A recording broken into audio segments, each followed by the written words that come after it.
CD 10. Sophie helped Marie-Catherine shuffle up the stairs, settling her into the chaise longue in her chamber. Although it was early afternoon, Marie-Catherine asked her maid to pour her a large glass of brandy. Sophie then unfolded a blanket across Marie-Catherine's legs, placing the writing tray over the top. Marie-Catherine would not tax Angelina with the task of transcribing the letters she needed to write, to Marguerite du Noyer, to Deirdre and Teresa, in which she planned to negotiate a reduced price for a viewing position at Nicola's execution. The situation was nothing short of mortifying, but must be faced. Angelina sat opposite her, though further away from the fire, writing a letter of her own. Her knees were propped on a footstool, and she wound her hair around her fingers as she composed. After Marie-Catherine had collected her jumbled thoughts together, when she had organised her defence into a semblance of cohesion, she asked her daughter how long she had known the details surrounding the circumstances of Baron d'Aulnoy's imprisonment. "Not very long, Maman, and I've not been told the story, only that you and Grandmère were involved." She had known this hour of reckoning would come with her youngest daughter, as it had already with Deirdre and Teresa. She had paid the Baron to secure his silence, but it seemed the imminence of death had loosed his lips. "You must understand that I was just a girl, a thorough provincial, when I first arrived in Paris," began Marie-Catherine. She paused dramatically. "My marriage to your father was forced, arranged between himself and your Grandmère. I was just 13 when my own papa died. Mother had our estate auctioned, the furniture, the paintings, the horses, all sold. And then, 2 years later, it was me, traded like a chandelier or a Turkey carpet, for coin. Whatever fancies I had cultivated about how I might live when I grew up did not count a whisker.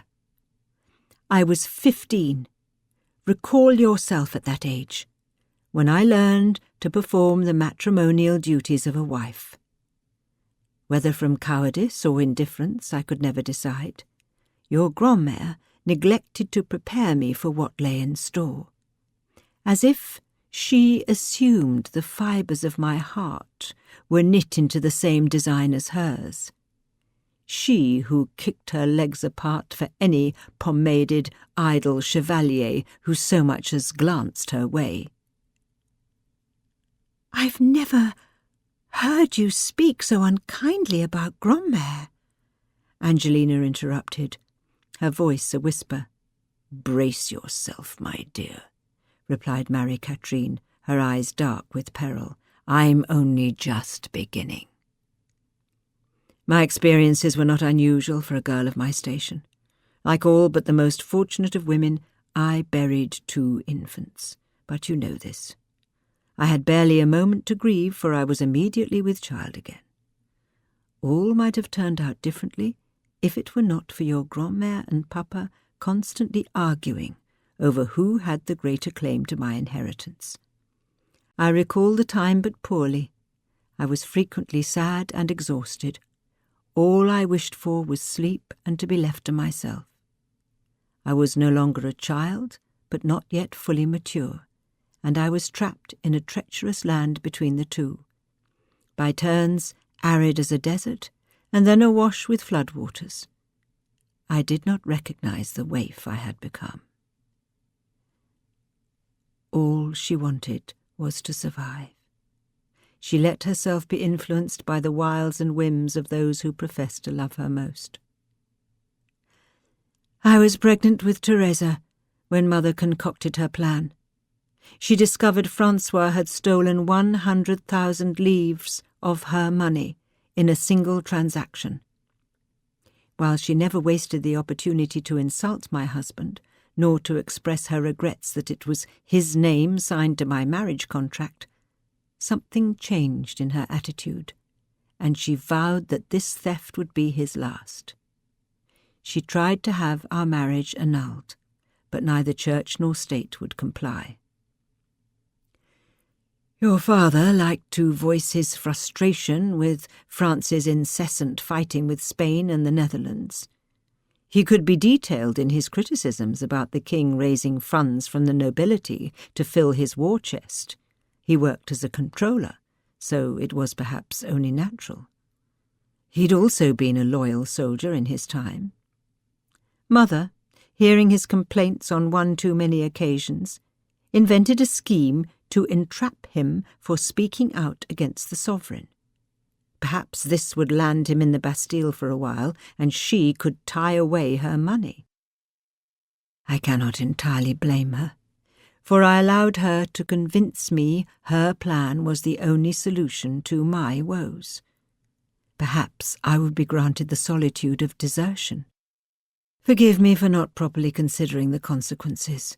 I could not see past my 4th pregnancy in as many years. I had already buried 2 infants and did not think I could weather the loss of another.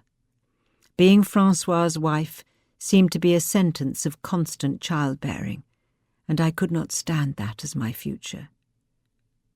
Papa told me you hired men to trick him into making seditious speeches, admitted Angelina. If only that were the end of it, said Marie-Catherine. He had friends of his own intervene with the king, and a hunt was called for the scalps of the fellows who conspired to have him jailed. The men were apprehended and tried. They named your grand-mère and me as co-conspirators. Though I was almost ready to give birth, I was made to flee Paris or risk being sent to the Bastille myself. What if your plan had succeeded? What would you have done? He could have been executed. You would have blood on your hands. Marie-Catherine paused, put off balance by the question. There was more to the story. Silently she begged that Angelina not press her for every last detail. If she told her what had really transpired, she would lose her forever. She needed to change tack. Can you understand that I would never advocate for Nicola to follow in my footsteps? She whispered. Hence your fight for Nicola's freedom, said Angelina, raising her eyebrows. It might have been you. Marie-Catherine let out a slow breath, nodding in agreement. Precisely. Angelina put down her quill, pausing thoughtfully. Though I do not comprehend why you're still financially involved with Papa, why would you not sever things completely with him when you had the chance? Imagine the coin you would have saved. Marie-Catherine said she agreed wholeheartedly. You have a fine mind, Angie. I have put that very case to your papa more times than I can recall, but he refused to forgive me.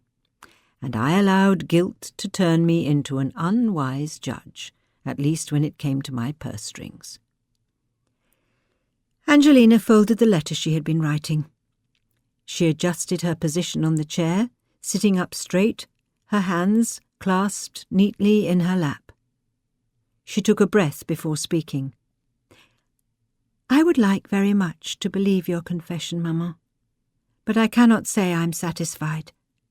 It's as if you wish to turn me against Papa, when it was you who worked to bring about his downfall.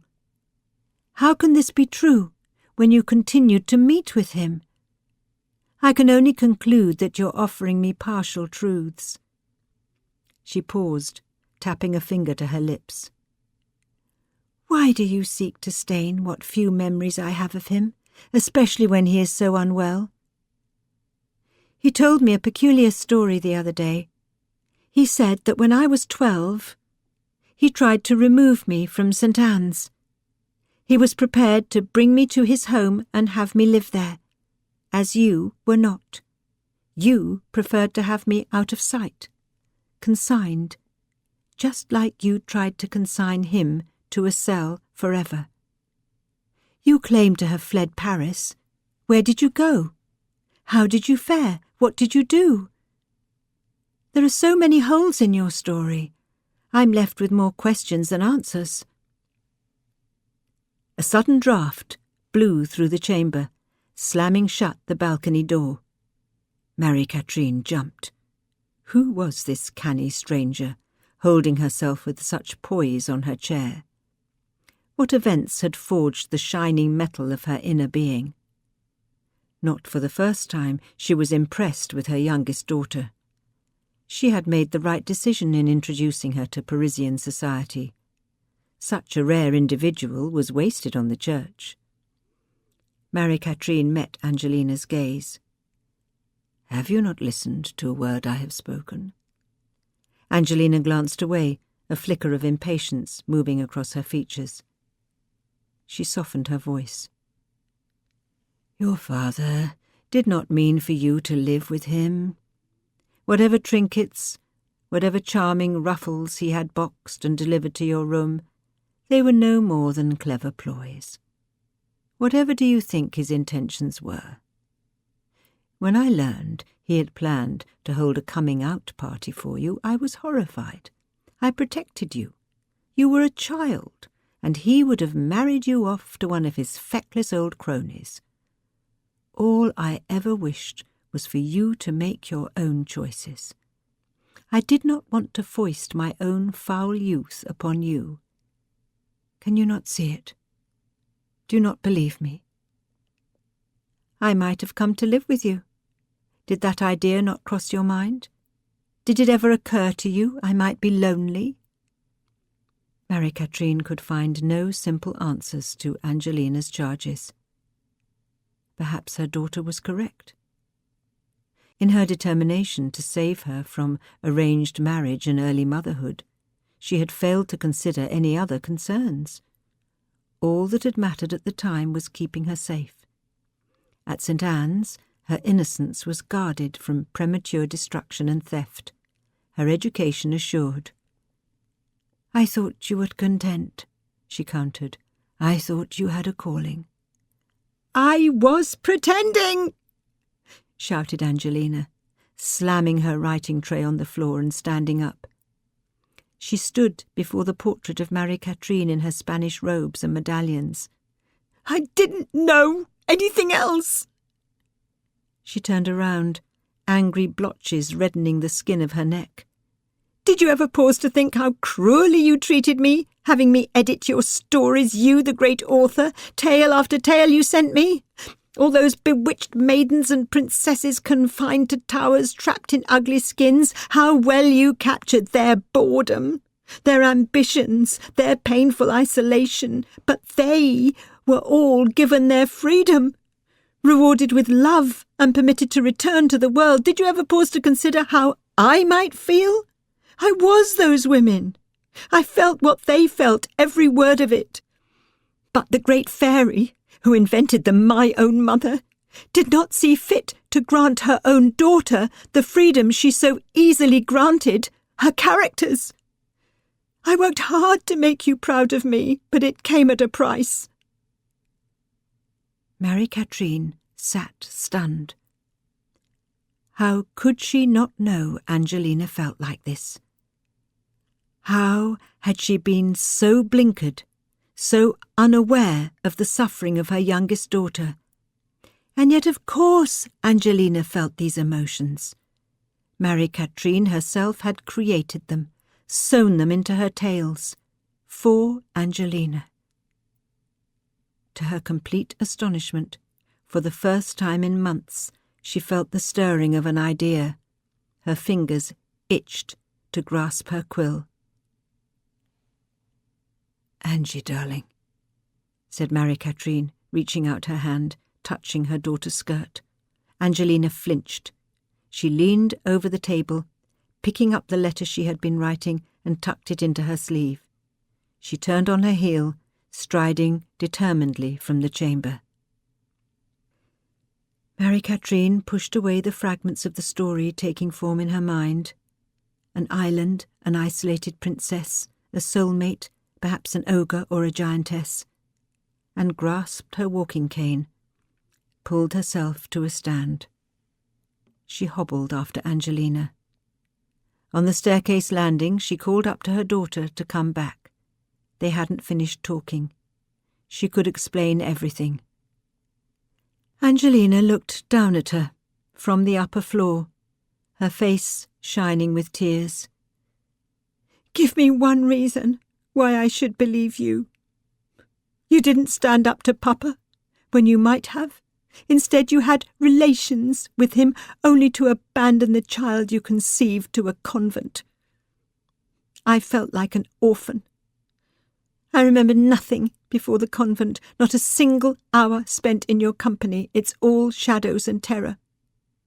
It's as if you never gave a thought to what I might want. Did you think your glamorous visits, the silly nuns impressed with your celebrity, your Parisian airs, do you think that made up for your neglect? The way you sailed in like an armada, drowning any stability I might have gained in your wake? You sacrificed me, telling your secret heart that your daughter was a religious, imagining that my body took on all your sins. That's your greatest achievement. I used to cry myself to sleep after you came to see me. Did you have any idea? I could never convince myself that you wanted me, and so I learned to fend for myself. All my life you've been a mystery to me. I cannot say that after living with you for 3 months that I am any better informed, and nor has my opinion of you improved. In fact, I don't think I even like you any more." Without waiting for a reply, Angelina turned into the hallway and disappeared. Marie-Catherine flinched at the sound of a slamming door. She stood on the landing, glancing up at the empty stairwell where her daughter had made her accusations. A tear fell onto her thumb, warm and wet. If she let go of her precarious hold on the railing and tilted her body forward, perhaps made a little leap even, she would plunge like a hawk, tumbling and falling against the steep stairs, to knock her head on the wall, to twist her neck in such a manner that she would never walk again. But she was tougher than that. Defeat was a trait she had no desire to adopt this late in her life. She took in a shaking breath and pushed herself off from the wall. Leaning on her cane, she began to walk back to her room, her gait slow, her posture firm with determination. Perhaps all was not lost with Angelina. Behind the closed doors to her chamber, Marie-Catherine rifled through her armoire, searching for an old hat-box. She knew what to do. The argument with Angelina had stirred her to life, awakening some of the old fight inside. Ah, there it was, tucked into the back of her bookshelf, her precious letters. She took the box under her arm, a candle holder in her hand, eager to examine its treasures, for suddenly she was gripped by an immense desire to reconnect with her past. The first bundle of letters was from readers expressing gratitude for her novel, The Lady's Travels in Spain. The correspondence she received had extended beyond the bounds of the kingdom. There were notes in Spanish, Dutch, and English. There was a package of documents clipped by her secretary, advertisements and reviews published in Le Mercure Galant and Paris Gazette. She had unlocked Pandora's box. Stored beneath the letters were her children's silver lockets, miniature portraits of her deceased son and daughter, wreathed in silk, cuttings of their hair, tied with a thread of ribbon, curled over the pictures. She stroked the fine dark wisps. Eyes pricking, she shut the delicate hinges. At the bottom of the box were the letters Father Etienne had written to her at St. Anne's. Reading over several, she recalled the obedient sisters who had tended her daughters, the modest rooms they had rented from the convent located on the outskirts of Paris. Her banishment from the thrilling city she had discovered at 15. The views from her high window were fields and pasture lands, not coffee houses and hotels. What lonely years she had spent as a fledgling storyteller, an absent-minded mother. It had been difficult to accustom herself once more to life outside Paris, though she felt buoyed by the attentions of her small, devout audience. She recited her stories to the order on Saturday nights. Later, in the privacy of her chamber, she pondered her ability to invent such diversions. She nursed herself on the pleasure she brought to others, growing ever stronger while Father Etienne worked with the city authorities to obtain permission for her to return to Paris. Her writing became a persona she could inhabit, her tales a kind of code, allowing her to forget the sadness and disappointments of her young life.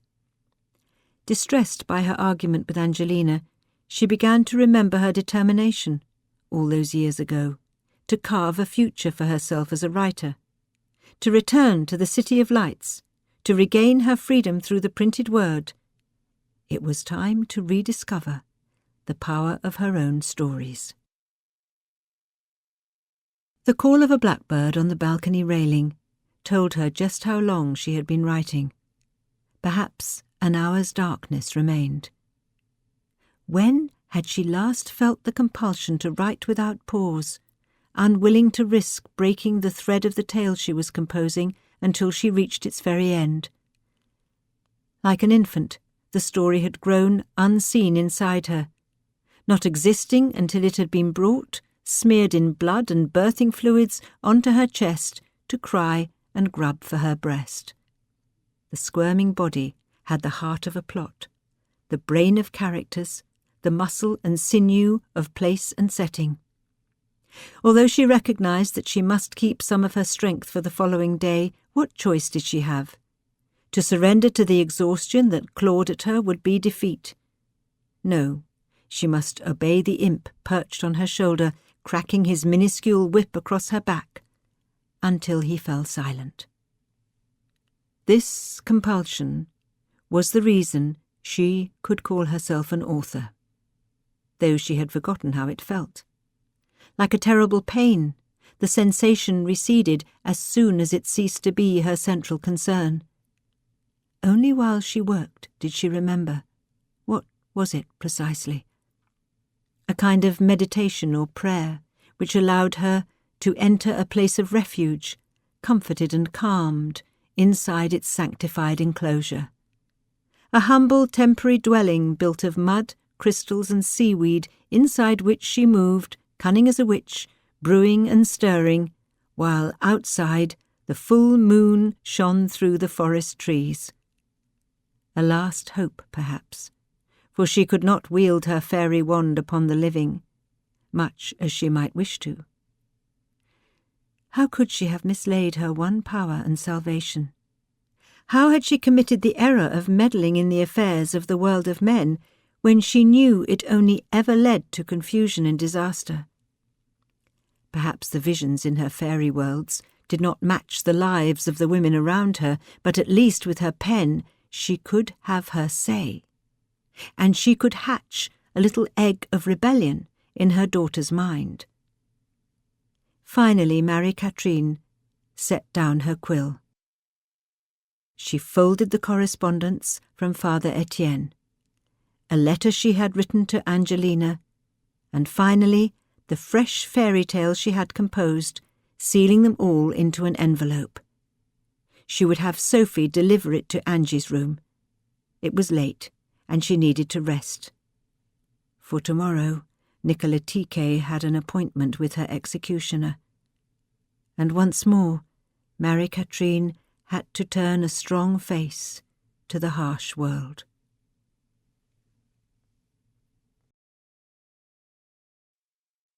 Angelina, the 19th of June. Angelina arose early. She did not ring for Lise to aid with her toilette. The previous evening she had laid out at the end of her bed the clothing she would wear. A taupe bodice and skirt, a black cape, pale stockings, well-worn shoes.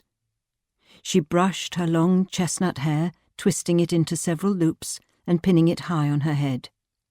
She clipped a veil over the top, that she might drop over her face if necessary. Today she did not wish to draw attention. Her face patches, rouge and powder were left untouched in their porcelain boxes.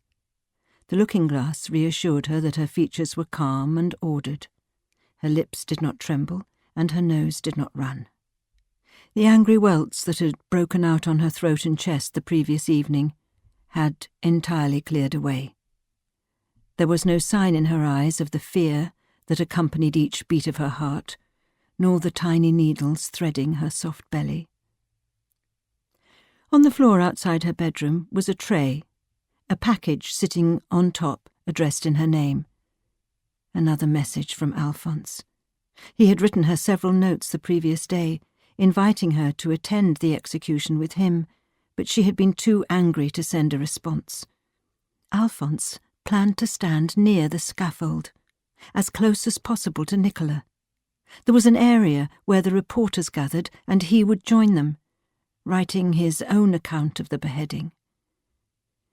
She, too, wished to be close to Madame Tiquet, but she would stand alone. Although Alphonse had apologized in his first note for his harsh words about Marie-Catherine, he had made no further mention of his plan to write about her. The very idea of a book about her parents terrified Angelina.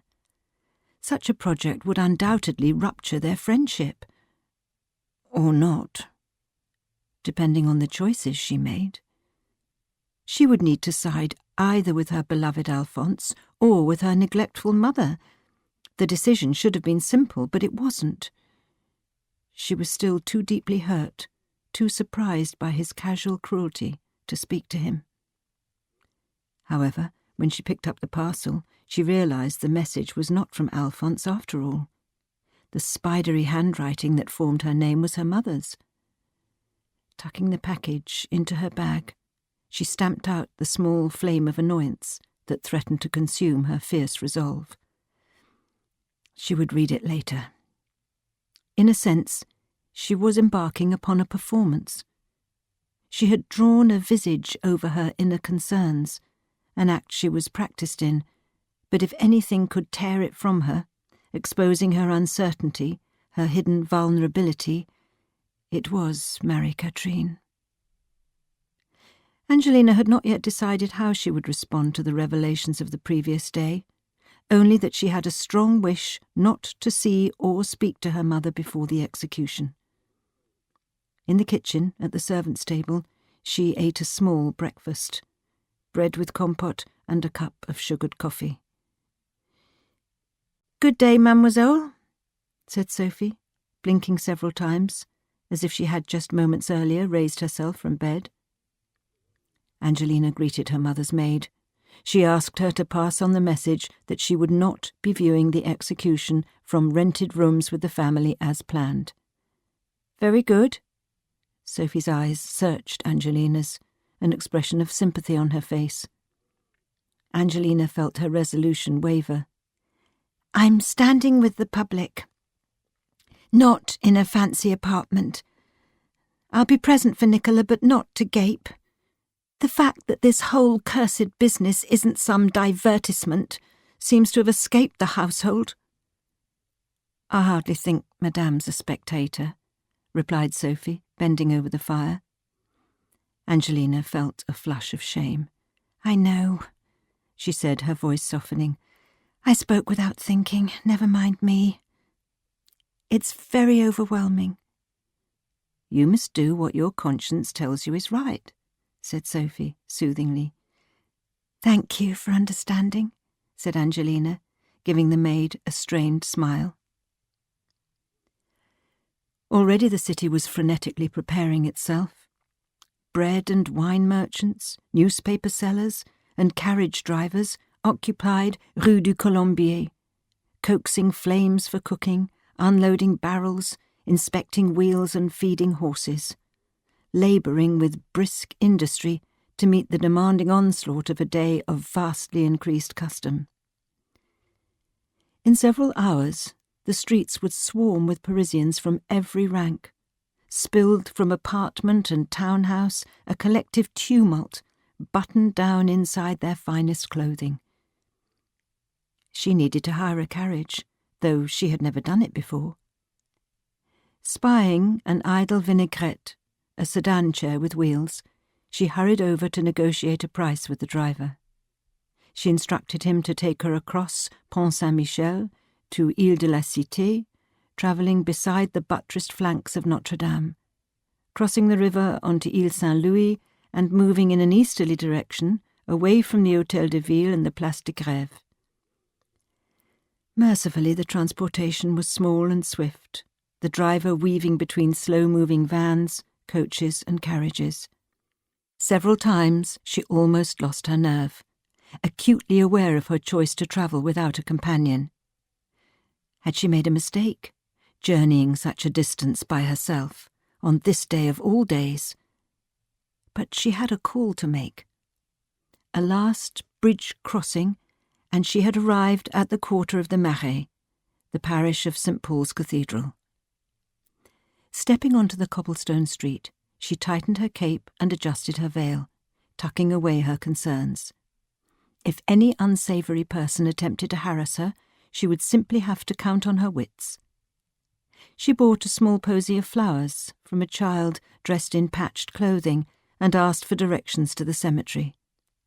St. Anne's had covered up Henrietta's suicide, claiming that she had fallen from the bell tower after climbing its heights to clean.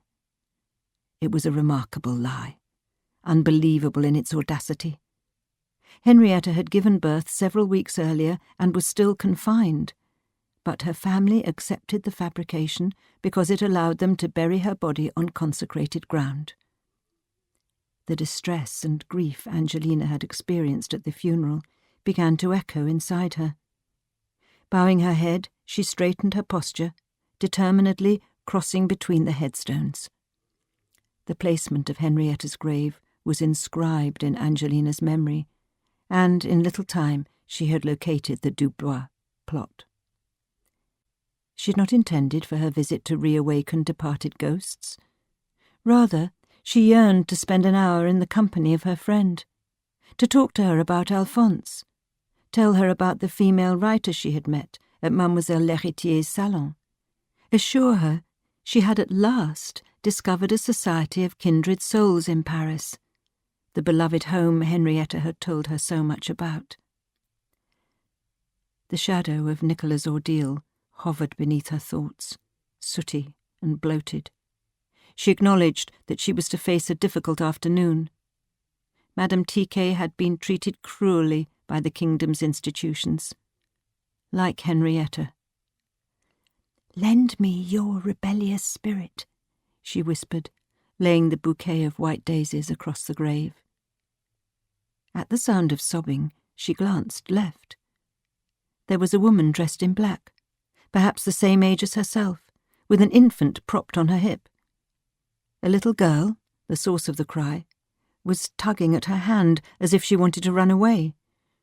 She could not blame the child. Before them was a gravedigger, his grimy shirt clinging in wet strips to his lean and muscled shoulders. A flick of dirt from his shovel landed with a thump on the ground. The lower portion of his body was concealed inside the grave he was digging.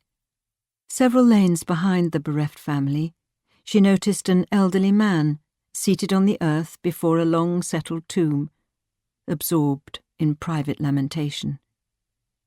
She was reminded of the package she had brought. Glancing around the small, quiet cemetery, she decided that nobody was paying attention to her and copied the monsieur's action, sitting down at the foot of Henrietta's grave. She chatted to her friend in her mind, explaining that she had decided to stay longer. Perhaps she might read Henrietta a note her mother had written to her. They'd had a terrible falling out. Might she offer her advice on what to do? She opened the bulky package and removed the top piece of correspondence, a letter addressed to her in Marie-Catherine's familiar script. Gingerly she unfolded the page. "Dearest Angelina, I shall attempt in writing to answer the accusations you put to me last evening. When I saw you on the stairwell, barely able to stand up, trembling with hurt and confusion, I realized I owed you an explanation. What I am about to share with you is a great secret which I have guarded for many years. Not even your sisters are aware of it." Angelina swallowed the lump that had risen to the back of her throat, the words blurring on the paper. Did she dare read on? Did she even care enough any more to make her precarious way to the sticky centre of her mother's cobweb of untruths?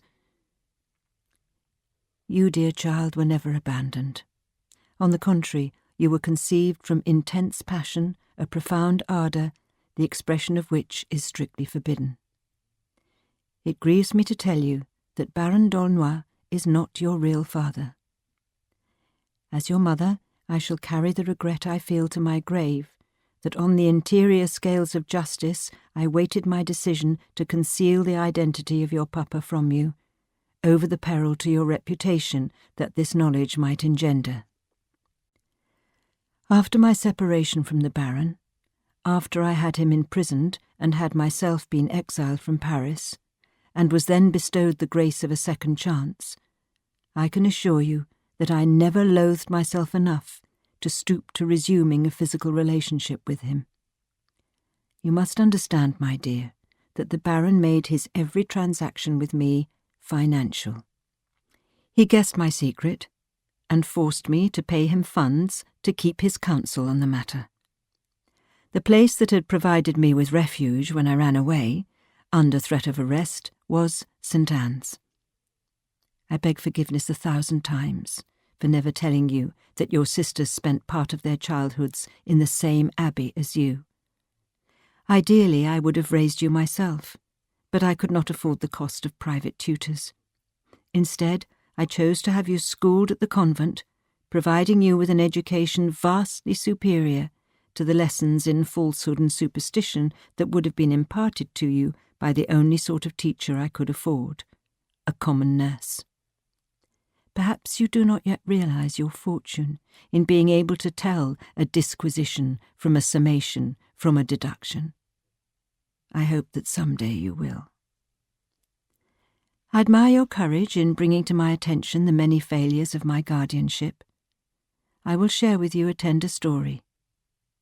Do you recall the time Father Etienne visited and let you taste a chocolate mendicant? I protested that they were too rich for your young palate, but you grabbed it before I could stop you and ate the whole piece. We laughed and laughed, deciding that you were gifted with a temperament that was both precocious and refined. From then onwards, whenever Father Etienne visited, he made sure to bring you something sugary, taking great enjoyment in your delight. Angelina searched her memory for what sounded like a fine ritual, but as far back as she could remember, she had disliked sweets. They were her mother's partiality. She felt overwhelmed by Marie-Catherine's confession and put the letter aside a moment, leafing through the others collected in the envelope.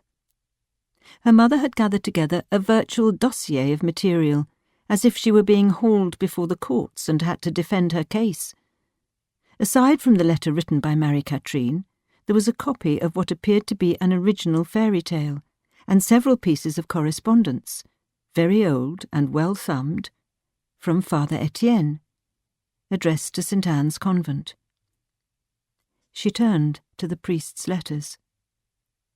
The first missive, which she could only assume was addressed to her mother, although the name was unfamiliar, opened with a story about a lady parishioner the priest had caught stealing money from the church box, and how he had dealt justly with her, using kindness rather than banishment, for she was a poor woman with children to feed and clothe. He inquired after the addressee's health, declaring that he was keeping her daughter and unborn child in his prayers. He was pleased that the arrangements he'd made for her to give birth at St. Anne's were to proceed. She would be safe there, and her time was drawing close. Frowning, Angelina turned to the second letter, dated 5 years later. The tone of the writing had grown more intimate. Rather than an anecdote about parish life, the priest confessed to his correspondent that his roses were in bloom. He had his housekeeper cut him several stems, arranging them in a vase on his desk. He contemplated the flowers while he wrote his sermons, imagining the hardships she faced. She was to keep her spirits up, put the ordeals she had been through behind her. A new coffee house that sold a strong, rich brew had opened opposite the park he walked through in the mornings. When she returned to Paris, he should like to take her there. Dissatisfied, Angelina tucked the letters away, turning back to her mother's note. "If you have not already guessed," wrote Marie-Catherine, "it is the priest. Father Etienne is your natural father."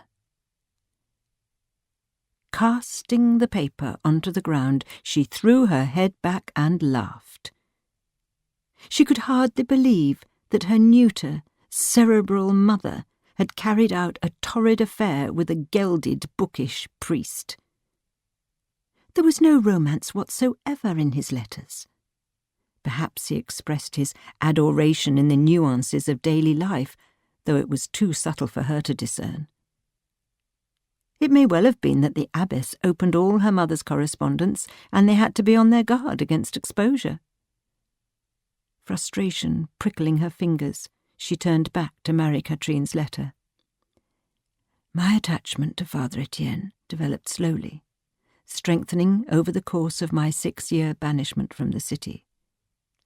Our friendship formed following the death of my firstborn child. Initially, Father had listened to my confessions. He wanted so very much to alleviate my suffering. His heart is thoroughly kind. But I was not very responsive as a young woman. He invited me to discuss matters of faith, and we used to take walks in the cathedral gardens. When the trouble started with the Baron, I sought him out for counsel. Please understand that we did not intend our affinity for one another to take a physical form. After it transpired, I was astonished to learn that I desperately wished to consort more with him. It left me confused and mortified. I tried. Oh, the hours of scouring I spent, attempting to expunge his scent from the private chamber of my soul. Accepting failure, I faced up to the truth. But when I shared my feelings with Father Etienne, suggesting that we might make a life together, he turned me away. He chose the Holy Church rather than you and me. Angelina did remember the priest's visits. He had shown a special kindness towards her. She had liked him, trusted him.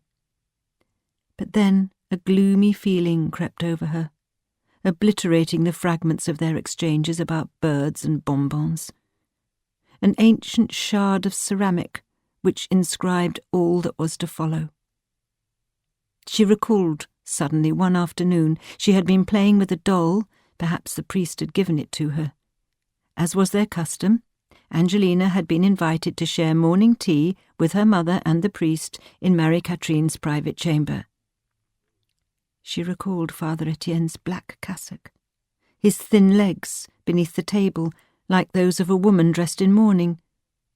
She had not finished her milk when she was sent away to the nursery to play with her elder sisters.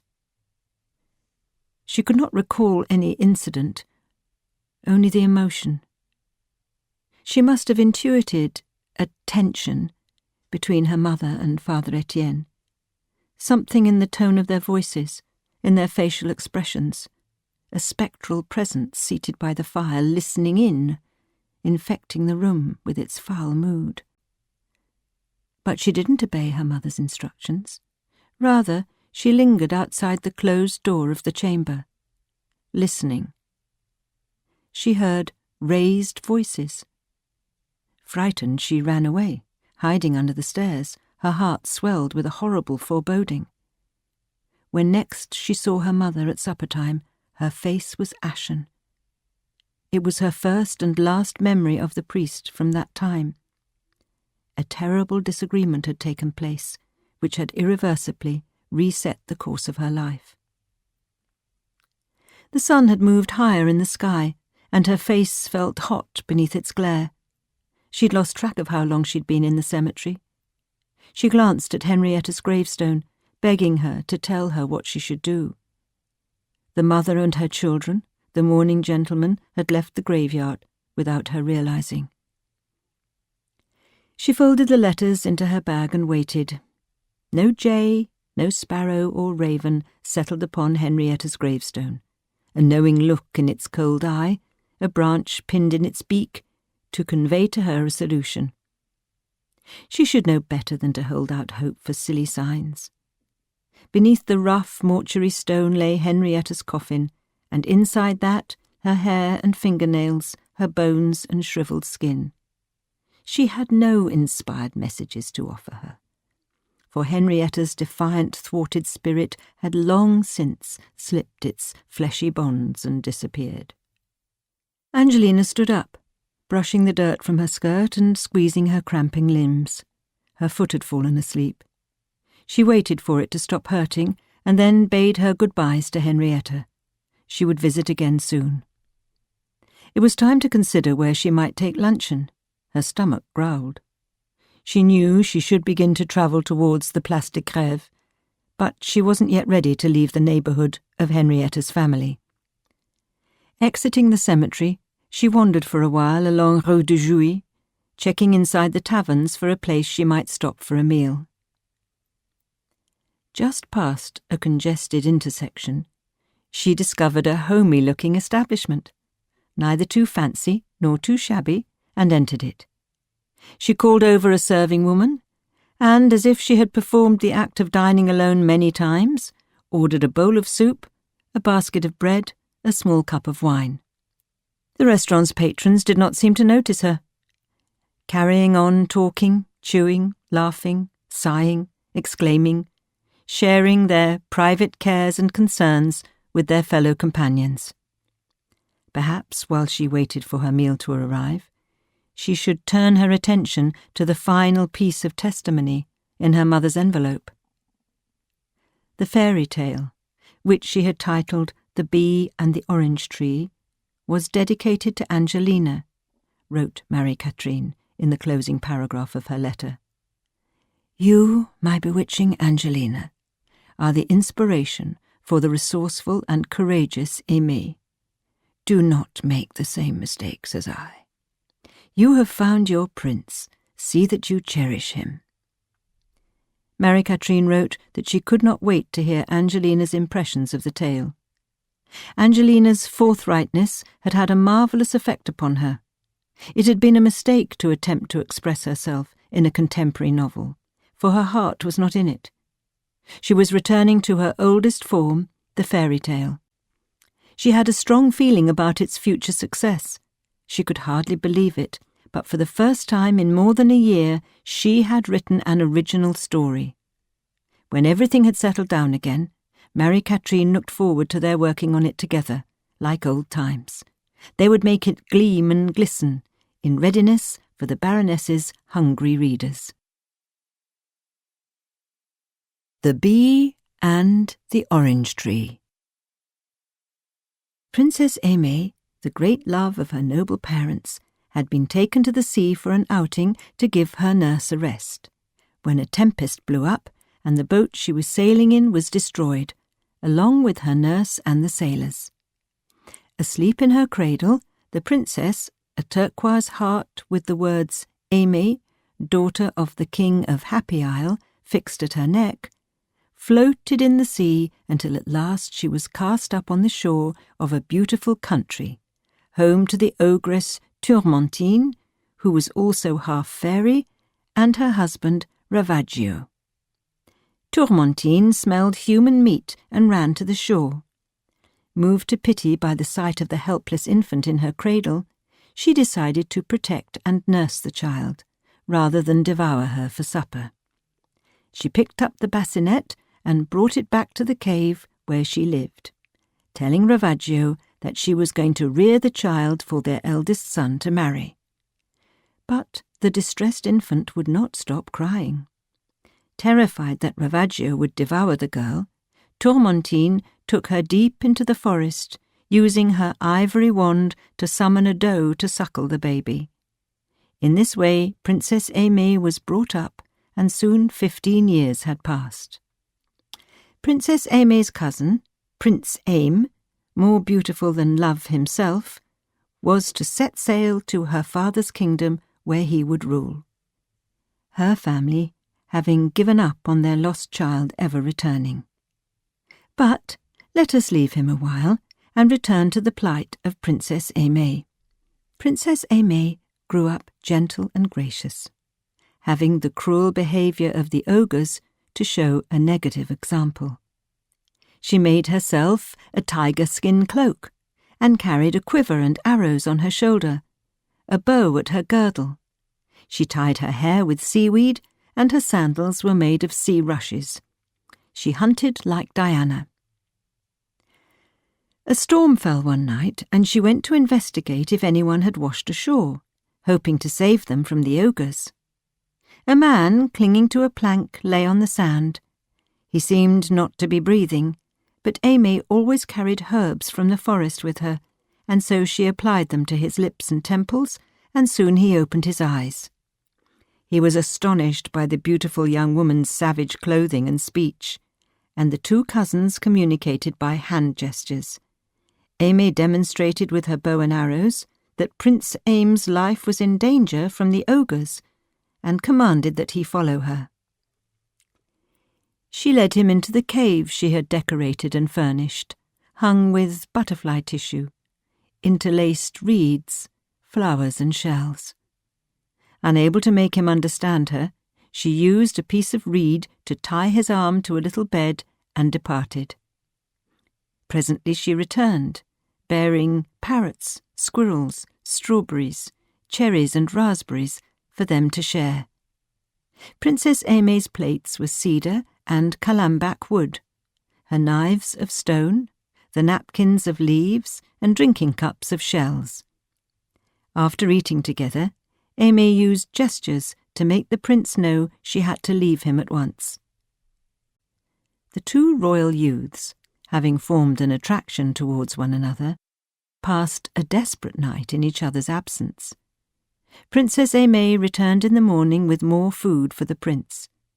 Terrified the ogres would smell him and wish to make a meal of him, she tried to make Aim understand that he must leave the island, pointing to a road he might travel on, but he could not understand her urgent message. To prove her goodwill and friendship, Aimée fastened her heart necklace around the prince's wrist. He saw the inscription and realized her true identity. Although he could not be sure that the necklace hadn't washed up on the sand and the savage girl had taken it for a trinket. The pair communicated with sighs, looks and touch for 4 days.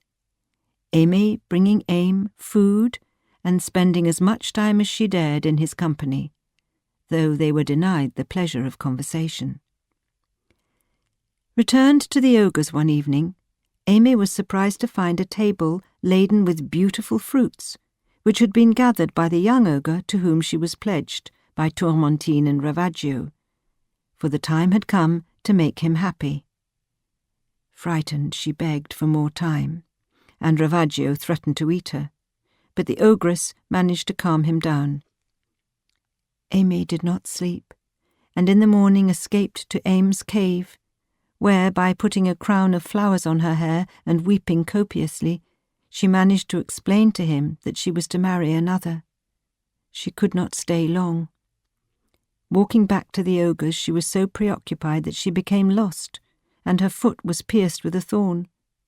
She returned to the ogres with a bleeding foot, and though they tended her pain with pounded herbs, the following day she was unable to visit Aim because of her wound.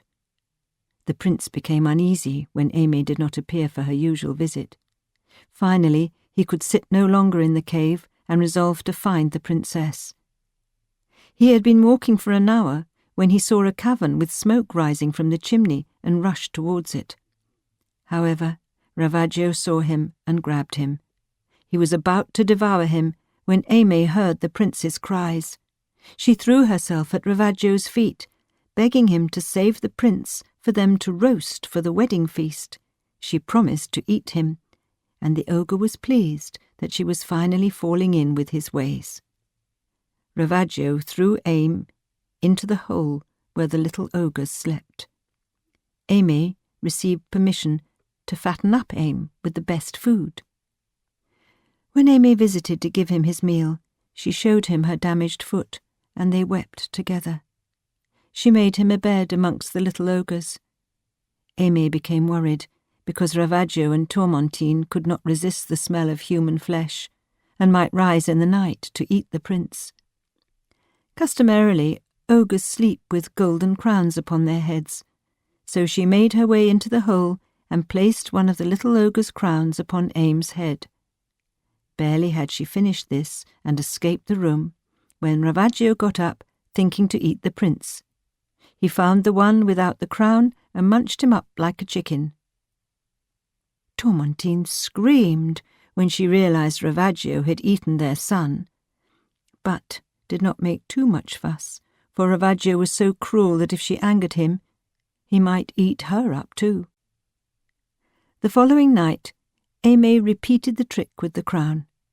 This time Tourmentine, frightened that Ravaggio would beat her to the delicacy of the prince, stole into the little ogre's chamber, found the one not wearing a crown, and gobbled him up. Aimée heard it all, and trembled with fear, as she did not know who was being eaten. Morning relieved the princess of her fears. Tourmentine, too, had devoured one of her own sons. Knowing it was only a matter of time until they were eaten by the ogres, Aim and Aimée put their heads together to try to find a means of escape. Struck with an idea, Aimée stole the fairy ogre's ivory wand. Her first request was to ask the wand that she and the prince might speak the same language. They declared their love to one another in whispers, for Ravaggio had come home. Aimée told Aim that as soon as Ravaggio and Tourmentine were asleep, she would fetch their camel, which they would use to escape. When night arrived, Aimée took some flour and baked a cake. Inside it she put a bean. Holding the ivory wand, she said, "Bean, little bean, in the name of the royal fairy Troussio, I command you to speak when it may be necessary, until you are cooked." She then put the cake in the cinders in the oven and fetched Aim. Tourmentine, overcome with sorrow for her devoured sons, could not sleep. She reached for Aimée, who slept near her, but she was not in bed. She called out for her, and the bean replied that she was near the fire. Tourmentine told the bean to go to sleep, to which it replied that it would very soon. She kept talking to the bean princess all night, but in the morning, when the cake was cooked and spoke no more, and Aimée was not in her bed, Tourmentine grew alarmed. She bade Ravaggio awaken and put on his 7-league boots, explaining that the humans had deceived them. Soon the ogre caught up with the fleeing couple, though Aimée saw him before he saw them. She used the wand to turn the camel into a pond, the prince into a boat, and herself into a boatwoman to guide it. When Ravaggio came to the water's edge, he asked the boatwoman if she had seen the fleeing pair, and was given misleading directions. The ogre departed, and the humans turned back into their proper forms. When Ravaggio returned to the ogre's cavern without Aim and Aimée, Tourmentine grew angry. She made her husband re-grease his 7-league boots, sending him out again to find the pair. Seeing the ogre, Aimée employed the wand again, asking that the prince be changed into a portrait, the camel into a pillar, and herself into a dwarf. The change took place, and as the ogre approached with great strides, the dwarf blew into a horn. Asked if he had seen the pair, the dwarf tricked the ogre, assuring Ravaggio that he was speaking truthfully and sending him the wrong way, before using the wand to turn the 3 back into their proper shapes once more. Again Ravaggio returned, having failed to enact revenge. Tourmentine, far more cunning than Ravaggio, determined to find the pair and the missing camel herself. She donned her husband's 7-league boots, but the prince and princess saw her coming, clad in a wonderful serpent skin of motley colours, an iron bar over her shoulders. Aimée was greatly worried, for she knew how much cleverer Tourmentine was than Ravaggio, and asked the wand to turn the camel into a box, Aim into an orange tree planted within the box, and herself into a bee. When the ogress approached, Aimée enjoyed stinging her all over while she rested in the shade of the orange tree. Bruised and bloodied, Tourmentine rolled all over the grass and finally took her leave. Just as Aimée was about to seize the wand and turn the three back into their rightful selves, a party of travellers passed through the wood, and, spying the wand lying on the ground, picked it up and carried it away with them. Although the bee and the orange tree had pledged their love to one another, they were greatly distressed. A young woman called Linda was struck by the beauty of the orange tree and had it taken to her home and planted in her garden. The bee, jealous, stung her all over, much to the orange tree's chagrin. They quarrelled. Linda's friends told her to do battle with the bee who had stung her when she had tried to pick the tree's pretty orange flowers for their scent. She was shocked when the branch bled blood. Terrified, Linda sent for the fairies. Queen Trousseau arrived and examined the damaged and bleeding orange tree. It had a surprising human odour. She used all of her charms, and eventually the orange tree disappeared, and in its stead stood the prince.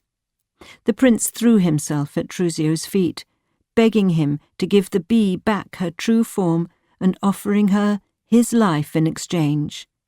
He cradled the bee in his hands. When Aimée resumed her shape, the women could not hold her stinging against her.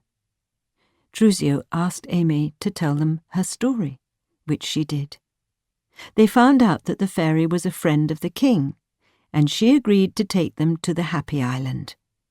The families were reunited with their lost children, and soon their marriage was arranged. The Graces attended in their festive attire, the Loves were there too, without even being invited, and, by their express order, the eldest son of the prince and princess was named Faithful Love. Nicola, the 19th of June. A seam of orange through the bars of the cell, a tear in the horizon bittersweet, the beginnings of a fire, molten lava, a burning wick, the fuse lit, the flare travelling along its length. Resting on the metal hatch was a drawstring pouch. Nicola Tiquet picked it up, pulling open the cords. Inside lay a cloth-tied bundle of letters. The first note was written in Marie-Catherine's script. Placing her hand above her heart, she muttered a silent prayer of thanks to God. Of her many connections in Paris, Marie-Catherine was the only one to remain unsevered. Her dear friend had continued to fight for her, believing in her cause, honouring the suffering that forged the bond between them. Nicola allowed herself a moment to take comfort in the simple fact of receiving her correspondence.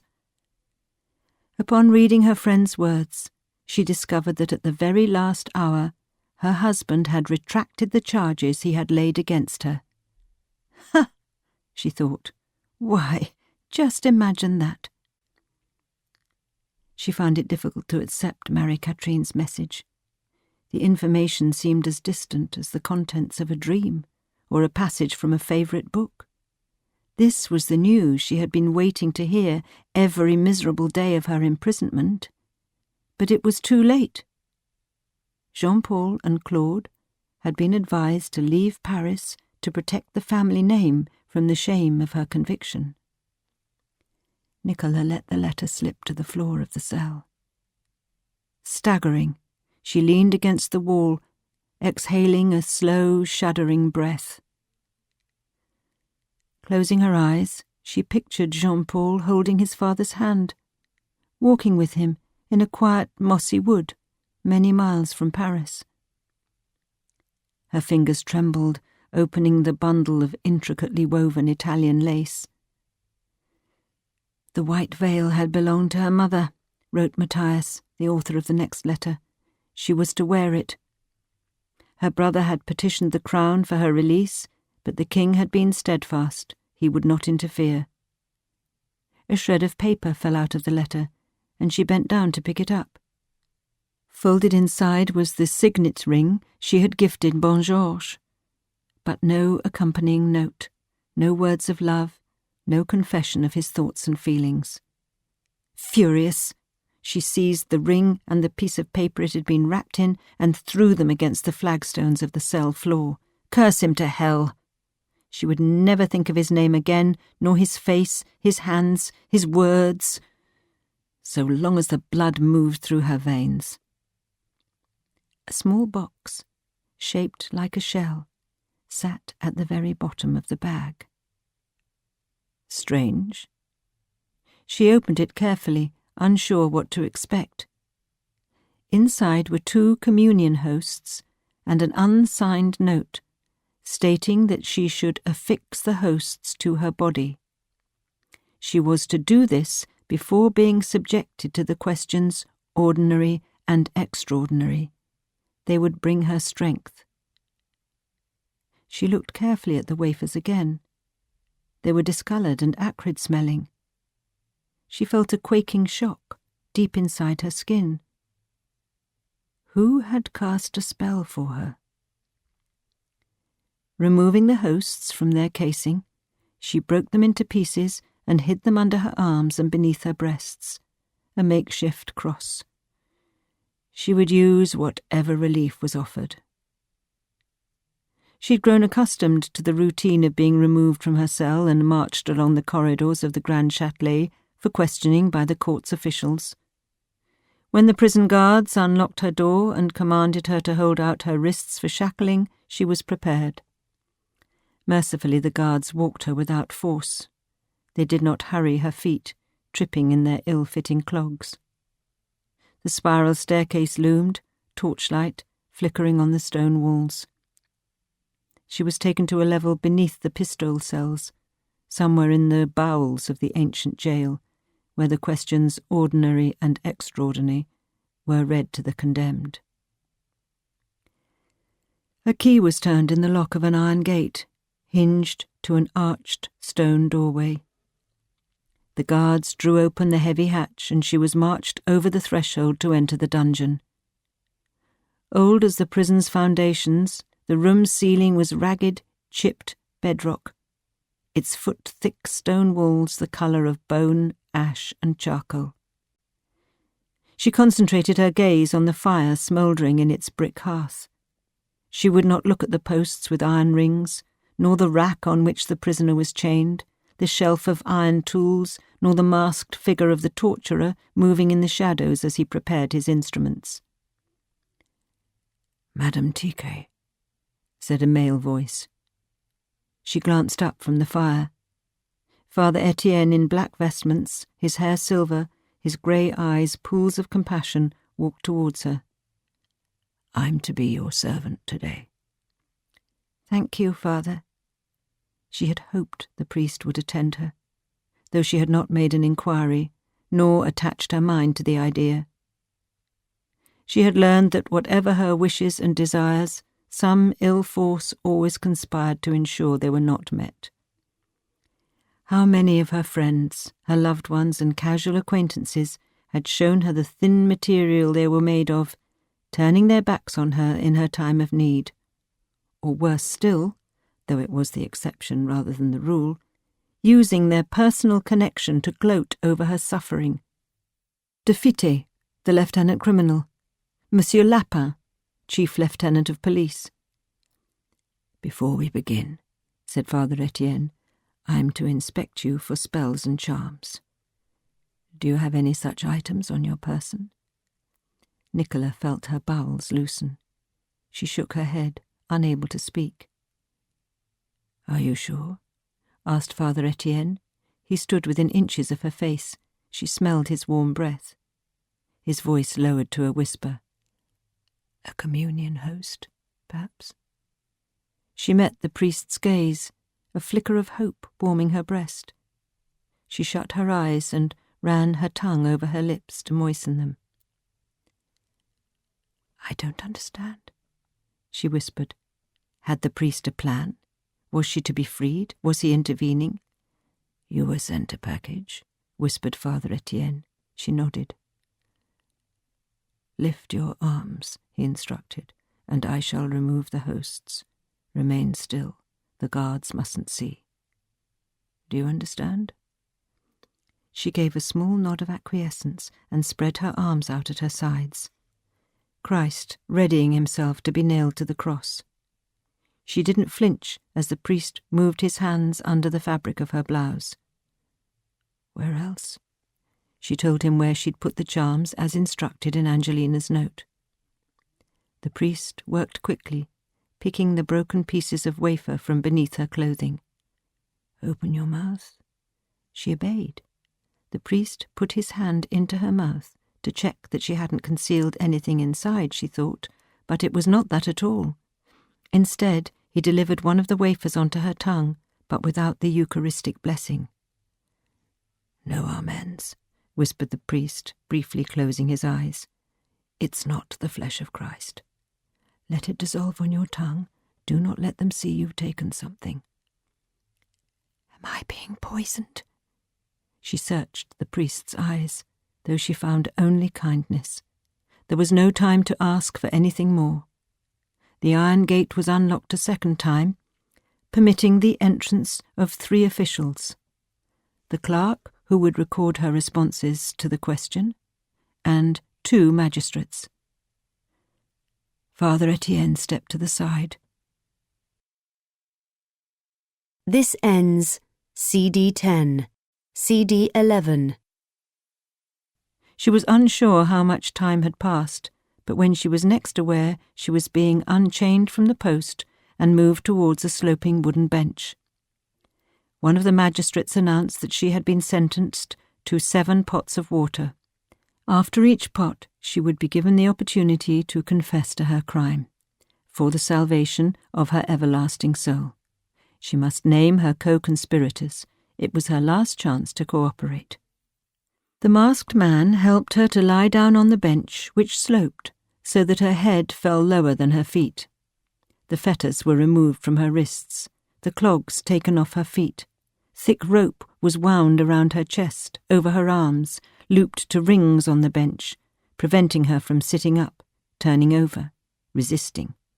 Her head pillowed on a stone plinth. The torturer forced open her mouth.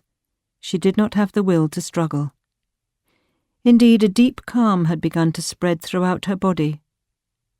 The room seemed to have changed shape, elongating, the flames of the fire so very far away. The instructions of the masked man did not concern her. She grew limp, falling back against the stone bench. She submitted. The rope tightly binding her chest should hurt, but the ties were no bother. "My lord," she thought, "do not forsake me." The magistrate repeated the first question. "Admit that you conspired to take the life of your husband, Monsieur Claude Tiquet, on not one but several occasions. That you arranged with Jacques Mouet and Auguste Catenin to ambush and attack Monsieur Claude Tiquet with the said purpose of taking his life." She opened her eyes. What was the correct manner in which she should hold herself? The disgusting magistrate leaned over her, tried to look at her, but she screwed her eyes shut. Burn in hell. Though she could not speak, if she could spit she would, straight into his smug face. She was strapped to the contrivance. Her jaws were held open, a leather funnel placed between her teeth. It was best not to struggle. Her mouth was being filled with water. She could not breathe. Someone had pinched their fingers around her nose. She thought of the first time Claude had slapped her cheek. How she had once admired his hands, soft. The gold ring she had presented him with on their first anniversary. She had been pregnant, radiant. The blossoms, plucked from a neighbour's tree that he had given her the following day, lopping the heads in fury, crushing them beneath his boots like an angry child. She swallowed the first pot. The question was put to her again. She shut her eyes. Her mouth was forced open. She was drowning. Claude had tried to drown her, not 3 months earlier. He had held her under the water in the bath until she began to gag. The funnel emptied. She struggled until the fingers pinching her nostrils released their hold. Father Etienne wiped her forehead. "No, not like this," she said, railing against the belts tied over her chest and legs. She coughed, breathing in gulps of precious air, the water irritating her throat. The reality of choking on the torturer's cups, she had 5 more to come, made her quake in horror, her body trembling all over. But there was a way she could stop the disgusting leather funnel from being forced between her lips over and over until the pail was empty. She must cooperate. "No," she began, her voice firm and calm. She would face the judgments made against her. "I confess," she said. "It's true. It was me. I arranged to take my husband's life. No more water. I am guilty as charged. I admit to the wrongful plan I am accused of authoring." "Is this your final testimony?" asked the magistrate. She nodded. The clerk glanced up from his ledger. Dipping his pen, features frowned in concentration, he wrote a lengthy entry. The magistrate leaned over her and looked into her eyes. "Very good, Madame Tiquet." The torturer loosened the ties around her arms and legs. Someone gripped her by the ankles and moved her so that she was sitting up on the bench. She was passed a cloth. "Take your time," instructed the magistrate, "and when you are finished you may order supper, whatever you care to eat, some wine even." He paused, his lips drawn in a tense line. "Madame Tiquet, if you will, please state your confession."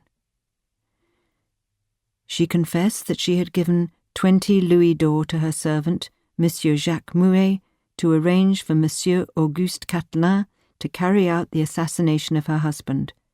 She did not know the names of the other parties. "Was the King's Guard, Monsieur Gilbert Montgeorges, involved in the plot to take Claude Tiquet's life?" asked the magistrate. Nicola paused, considering the question. "I am the wicked one," she said eventually. "He was not involved in the conspiracy." "You have done well," said Father Etienne. She nodded, shivering. Her confession recorded, she was led to the fire, and her clothes were dried off.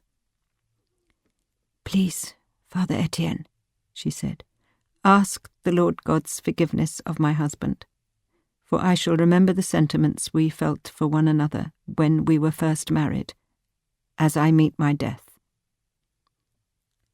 She returned to her cell, where her rosary and Bible awaited. Father Etienne did not leave her side, summoning guards to record the order for her last meal.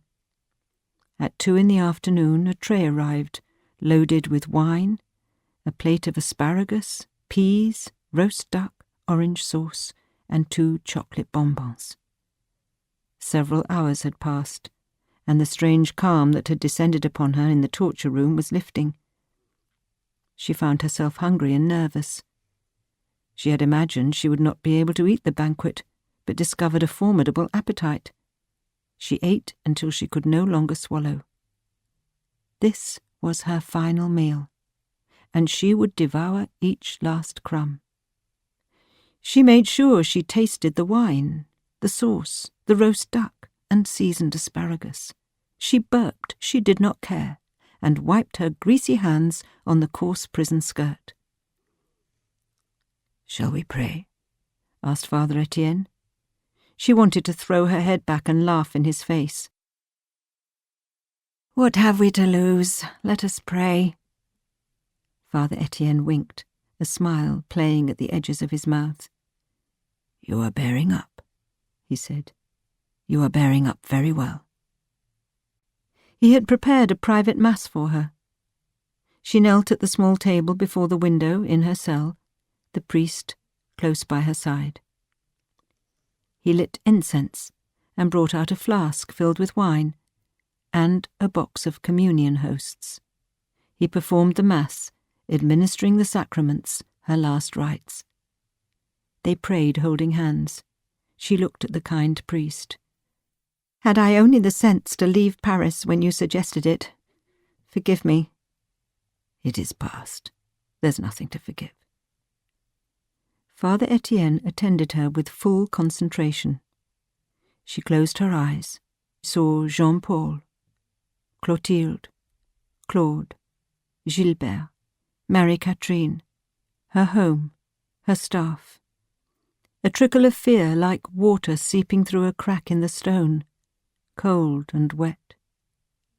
There was nothing for her to do except wait.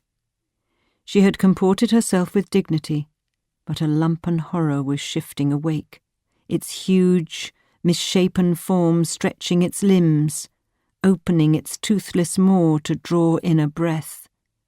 Her fingers pricked, stabbed by 1,000 tiny thorns. She could no longer ignore it, the truth of her condemnation rising to full strength, staring her down. "I cannot go through with it," she whispered, grasping Father Etienne's hand. "I'm innocent. Help me, please." Father Etienne moved his hands under the folds of his vestments. He drew out the foul-smelling communion hosts, consecrated by a witch, soaked in poison, and held them out in his palm. "You are to eat this. Take one now, it shall calm you. When we reach the scaffold," Nicholas sobbed, cried out. Father Etienne held her. "When we reach the scaffold, I shall come forward to bless you. There will be a moment.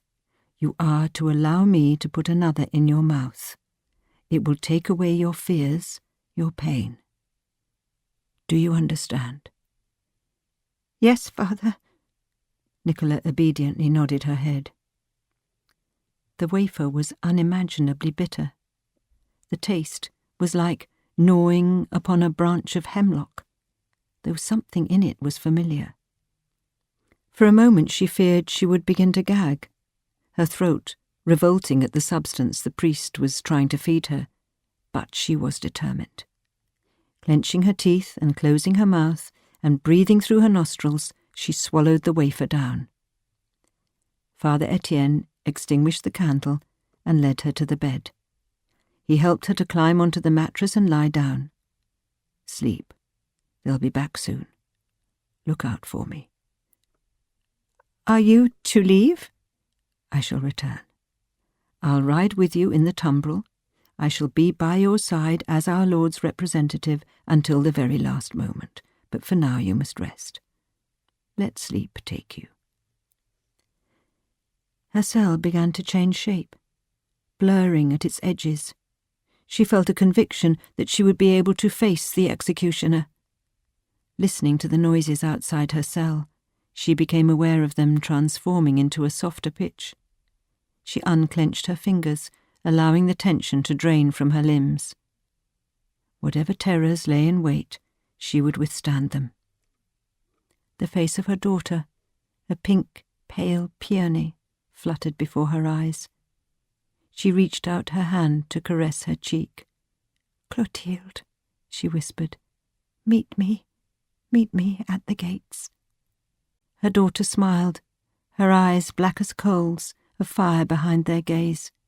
She spread her arms, a ministering angel, and Nicola reached out, let her fall into her embrace. She was woken by a pounding on her cell door. She opened her eyes. She had a foul, sticky taste in her mouth. Vomit dried on the front of her undershirt. What was happening? She heard Father Etienne's voice, felt his hands beneath the wet flannel that was being applied to her burning forehead.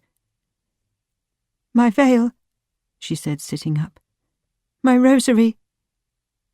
She must have held her daughter for a long time, for she had been shackled and was now being drawn, gently but firmly, between the bodies of two uniformed guards, perfumed and brushed as if for a wedding or a funeral.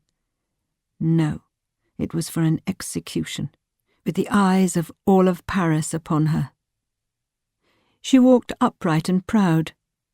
She did not need them to guide her, to propel her, or to restrain her. She moved of her own volition. She was taken past the cells, a sack with holes for her eyes over her face.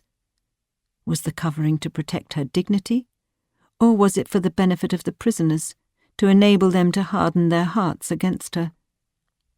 The walls shimmered, like the surface of the river, an exquisite tension. She walked up the spiral staircase, out into the courtyard, away from the fortified hell that was the Grand Châtelet. Up ahead, an apparition. Her daughter's form shone and wavered, moving several feet in front of her face. She did not take her eyes from Clotilde. She was dressed in the smock she had worn on the day of her burial, white gloves on her tiny hands, embroidered with roses. Clotilde held out her hand for Nicola to hold. There was a gap between the glove and the sleeve of her dress, and she saw that the skin beneath was rotted, a bone showing through. Ah, but it was a trick. She settled her gaze back on her daughter's face. She met her eyes, smiling, beatific. Only once did she make the mistake again, her attention slipping from Clotilde when one of the guards coughed. She turned to discover that his head was not a man's but a dog's, pointed teeth and short black fur covering his snout of a nose. She blinked, shaking her head to dislodge the mirage. It was not going to be this way. Father Etienne walked ahead of her, and she settled her gaze upon the back of his neck. She squeezed the rosary beads in her fingers and drew in several deep breaths. She was ready. Marie-Catherine, the 19th of June. Marie-Catherine might have slept until noon, had not Sophie cruelly drawn back the curtains and shaken her by the shoulders. Her maid apologized. She had tried calling her name to no success. There were guests waiting in her chamber, Deirdre and Pierre, Teresa and Thierry. She must wash and dress.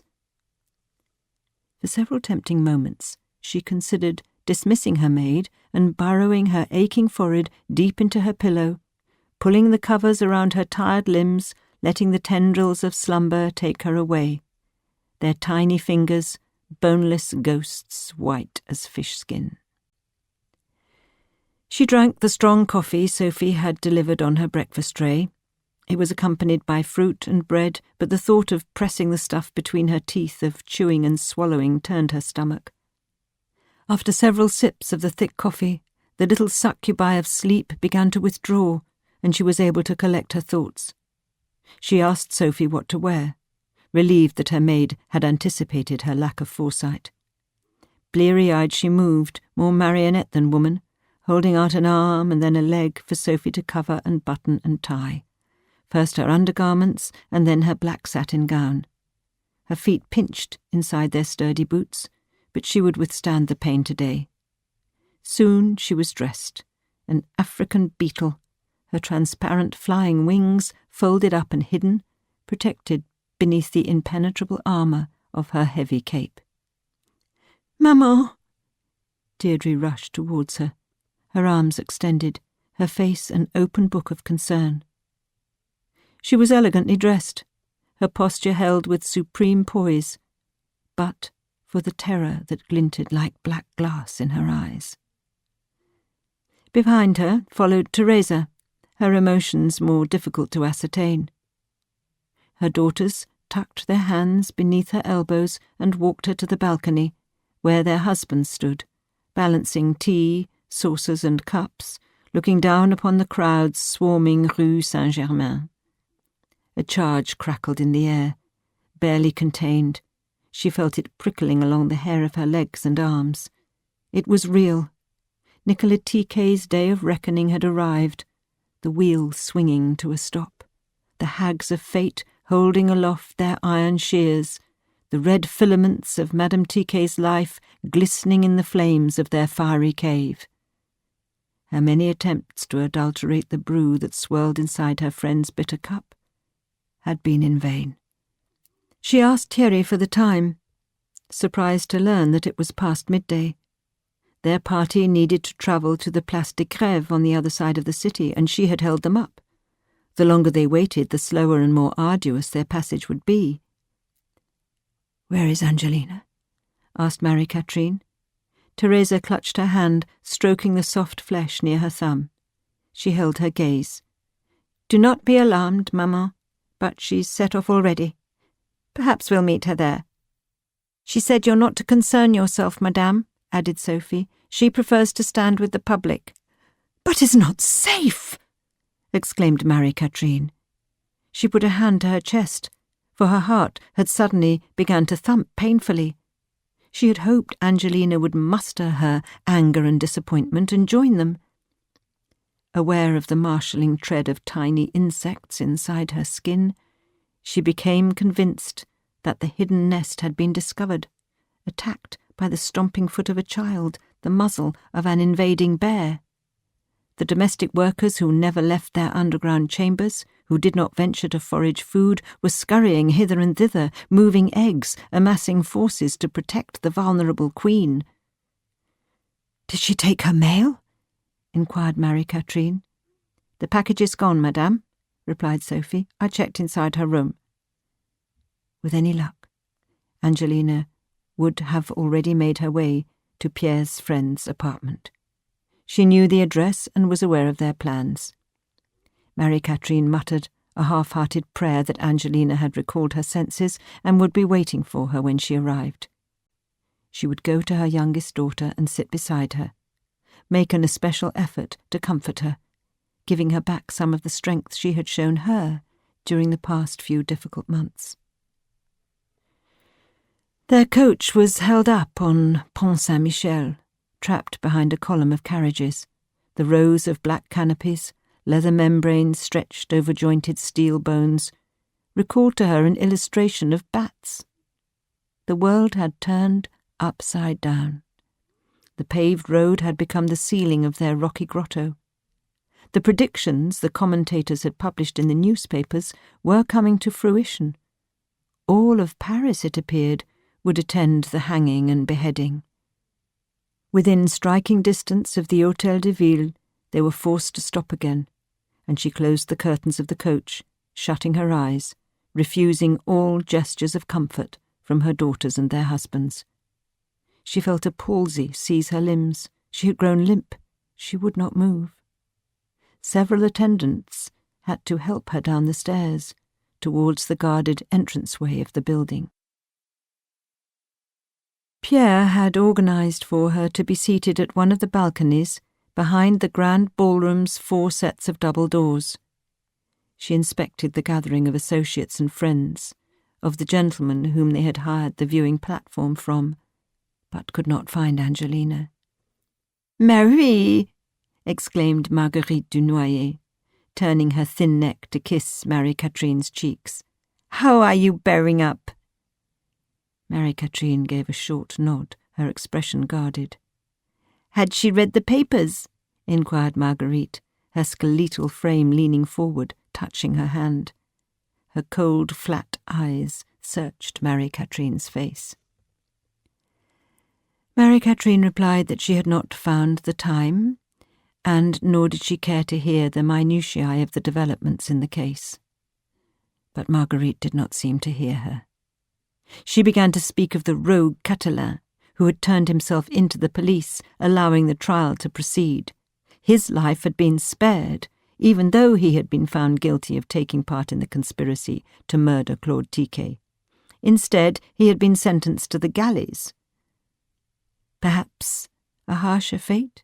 observed Marguerite.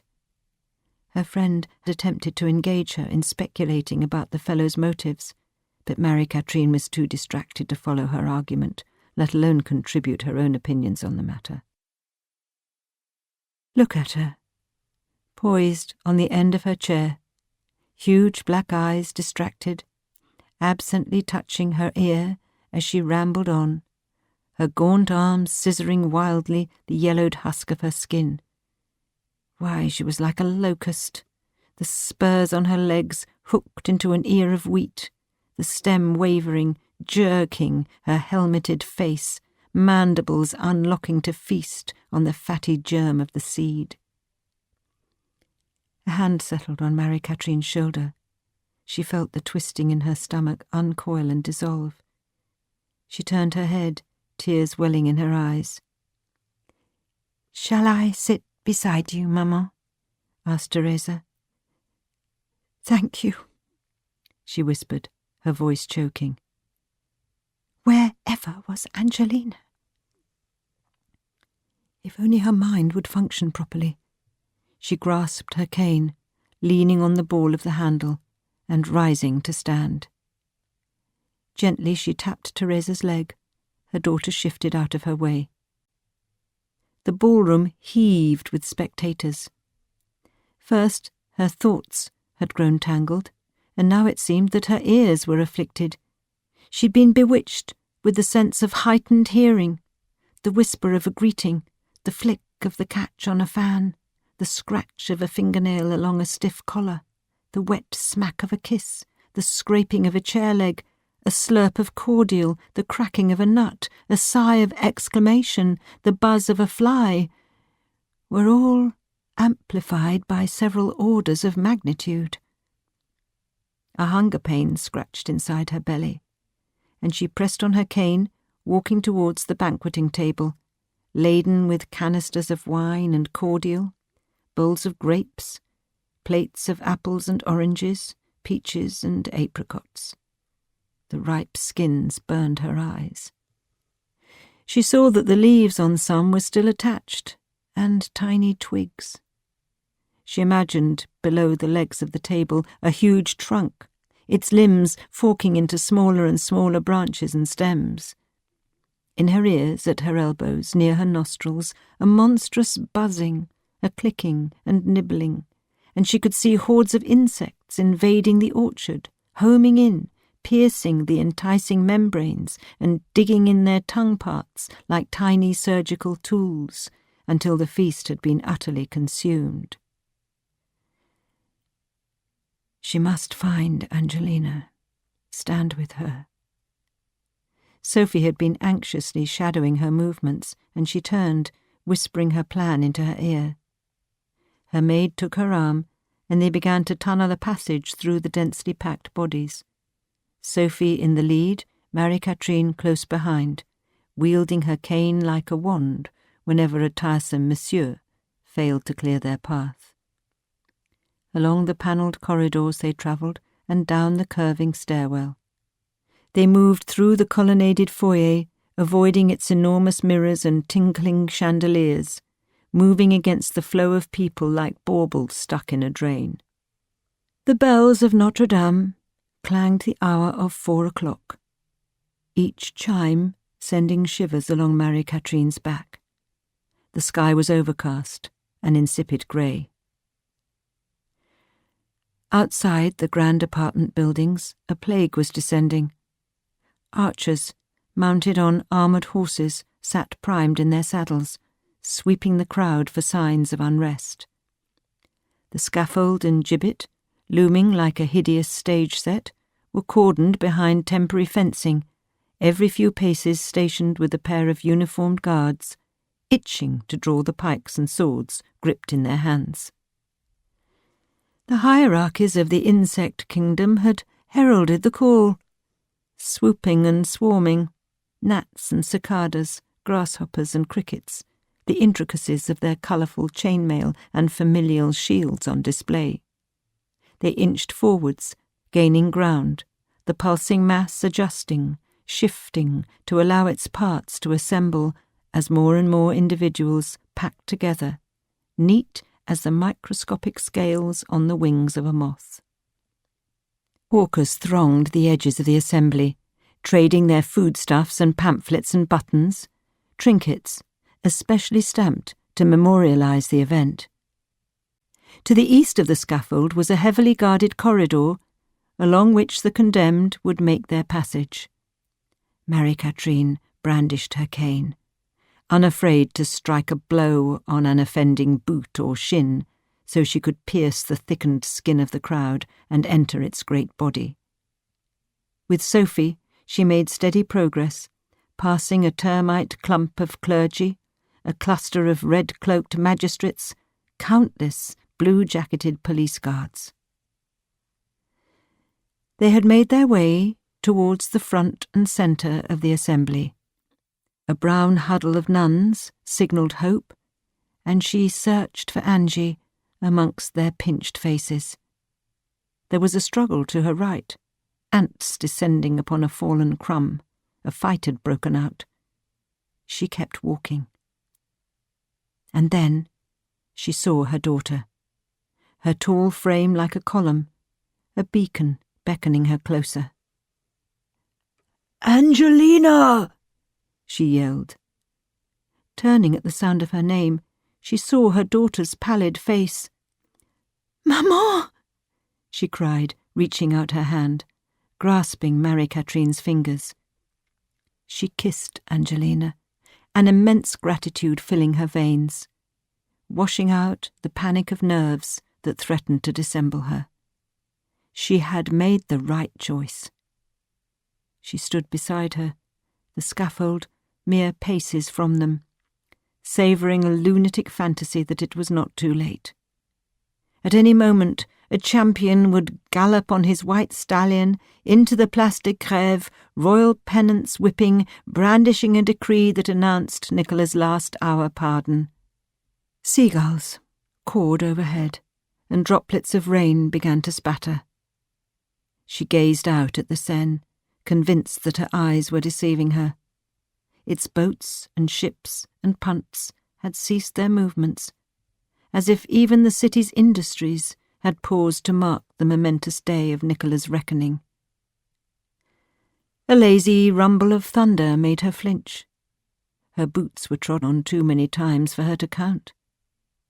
The blast of a military trumpet sounded, and she was united with the assembly, a fibre in the muscles of its colossal neck, contracting as it turned for a better view, its 20,000 eyes shimmering like the Galerie des Glaces. Leading the parade from the Grand Châtelet was a procession of flagellants, their shredded shirts flecked with blood and sweat, mechanically flicking their whips across their shoulders. A sombre cortege of judiciary coaches wheeled behind. "There she is," whispered Sophie, covering her mouth with her hand. Her throat too dry to swallow, Marie-Catherine watched the tumbril. A plain wooden cart with 2 wheels, drawn by 2 dull nags. A woman, tiny as a doll, dressed from head to toe in white. A man in black vestments standing beside her. Behind the humble chariot travelled a hearse, led by 6 black horses, all paid for by Nicola, as was the state's requirement. Another trumpet blast. Marie-Catherine's ears almost rang as the ribbons and filaments of idle chatter dispersed and dissolved like smoke. A terrible silence as the wheels rolled closer. She no longer had to strain to glimpse Nicola. She spied the iron bracelets around her wrists, her fingers clutching the transportation's wooden railings.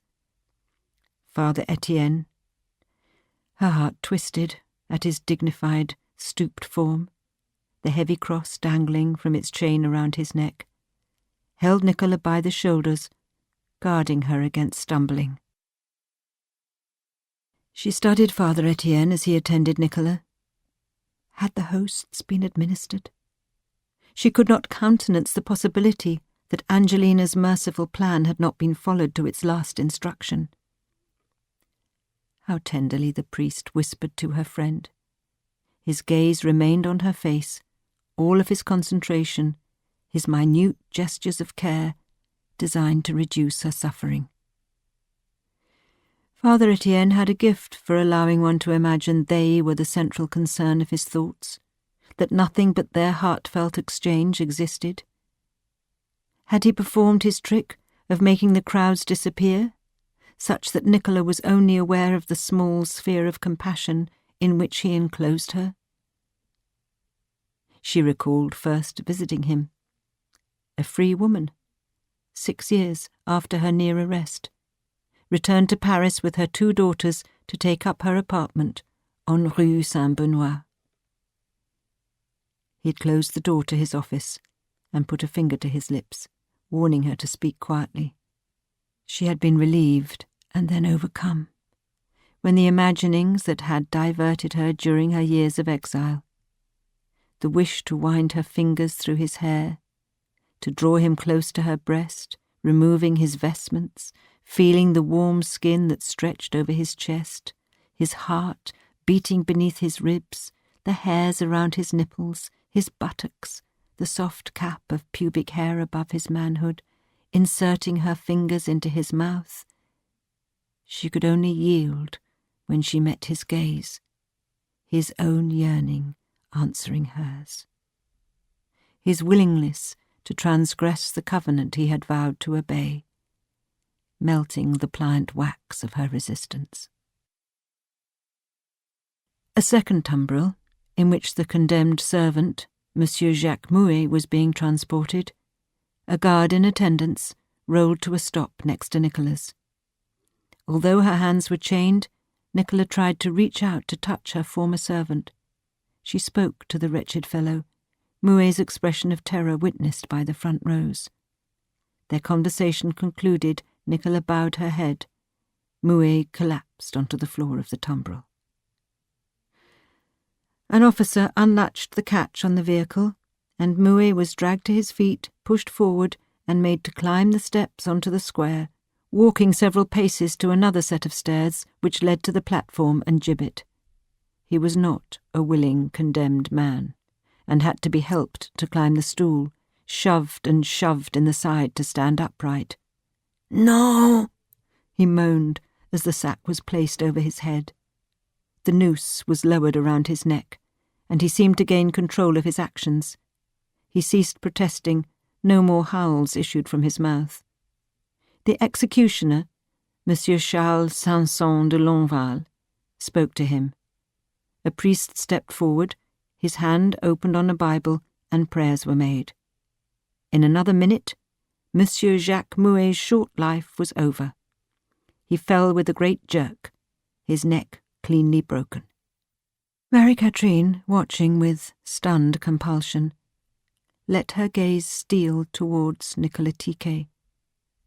But her friend's head was bowed low, her expression hidden beneath the gauze of her veil. She felt her chest tighten in dread. She could barely breathe, her throat closing. But for the grace of God, it might have been herself, a timid girl of 19 standing in Nicola's place. She gripped Angelina's hand, closing her eyes to shut out the thought. It began to pour with rain. Hoods and hats were adjusted, capes gathered around shoulders, the assembly huddling close together. The execution was delayed by a half-hour, the priest consoling the condemned with hushed words, the spectators shivering and soaking wet, an ominous impatience swelling. One of the guards spoke to Father Etienne, who transferred the message to Nicola that the time had come. She held out her hands, and the chains around her wrists were unfastened. The catch of the tumbril was opened, and Nicola climbed down the stairs, Father Etienne shadowing her steps. Her posture was straight as the executioner led her to the cushion on which she would kneel to receive the blow of his axe. "Madame Tiquet," preached Father Etienne, "look not on either side of you, but cast your eyes toward heaven, where you are soon to be received. Take this bitter cup, drink of its liquid with the courage that attended Jesus Christ. Resign yourself with just humility to the will of God. Perceive this ordeal with the eyes of faith, as that will more than compensate for the horror that is to be done to your body. This shame, is one of the secret treasures of God and a means for your salvation. Submit to His goodness and acknowledge that He is most merciful. For, after a brief moment of pain, you will purchase eternal peace in His quiet kingdom where no more storms can arise. "I thank you for your consolations and kind words," replied Nicola. "I shall bear them to the Lord." Monsieur de Longueval stood patiently. The young executioner was descended from a long line of state-employed killers. His father and grandfather had both refused to carry out Madame Tiquet's beheading, for she was high-placed, cultured and beautiful, and Paris was divided over her innocence or guilt. Father Etienne stepped to the far side of the platform. Monsieur de Longueval approached Madame Tiquet. She held her hand out for him to kiss, an act of exquisite civility given the circumstances. She glanced at the crowds, whom she had entranced, their gazes fixed on her every movement. Her serenity was unearthly, such a contrast to the comportment of her servant. Perhaps she had been wrongly accused and condemned. She kissed the handle of the executioner's axe, as was the custom. "Sir," she began, "would you be kind enough to show me the position I'm to take?" Monsieur de Longueval answered that she was only to kneel on the cushion, close her eyes, and hold out her head. She obeyed, an attendant stepping forward to remove her veil. Her fine hair had been shorn off, so that her neck was exposed for the sword. The executioner raised his axe to strike, but he fell short, entirely missing his mark. Ominous hisses of disapproval rumbled through the crowd. He adjusted his mask and raised the sword, but again his aim was defective. Marie-Catherine felt she might faint. She grasped Sophie's and Angelina's hands and roared out her disapproval with fellow Parisians. Nicola had been injured, but not mortally. Shaking, the executioner made a third attempt at his task, again botching his strike. The crowd lost control, screaming and calling out his name, tormenting him, starting to throw items towards the scaffold. He had better succeed, or there would be a riot. The fencing knocked down, the masses surging forward in a protest fuelled by bloodlust. Now no longer for the head of Madame Tiquet, but for that of Monsieur de Longueval. "Dear God," muttered Sophie, making the sign of the cross. Angelina squeezed Marie-Catherine's fingers. "I'm sorry you couldn't save her, Maman," she whispered, her voice fiercely controlled. "But we have brought her relief, a small mercy, and that is something." Marie-Catherine met her daughter's gaze. Her eyes were full of tears. She saw Angelina working in her kitchen the previous day, soaking the communion hosts in the solution of opium she had bought for the Baron. What an unusual courage her youngest child possessed. "I know, Angie. Thank you." Her throat felt so dry she could barely speak. She gripped Angelina's hand. Breaking their gaze, she turned her head towards the scaffold. She focused her attention on her friend's white gown, her clipped scalp and exposed neck. She held her breath, felt the bodies of those beside her pressing against her back and shoulders, felt the spirit of the whole city paused on this final moment. Let it be done, that the tragic affair of Nicola Tiquet be finished with, once and for all.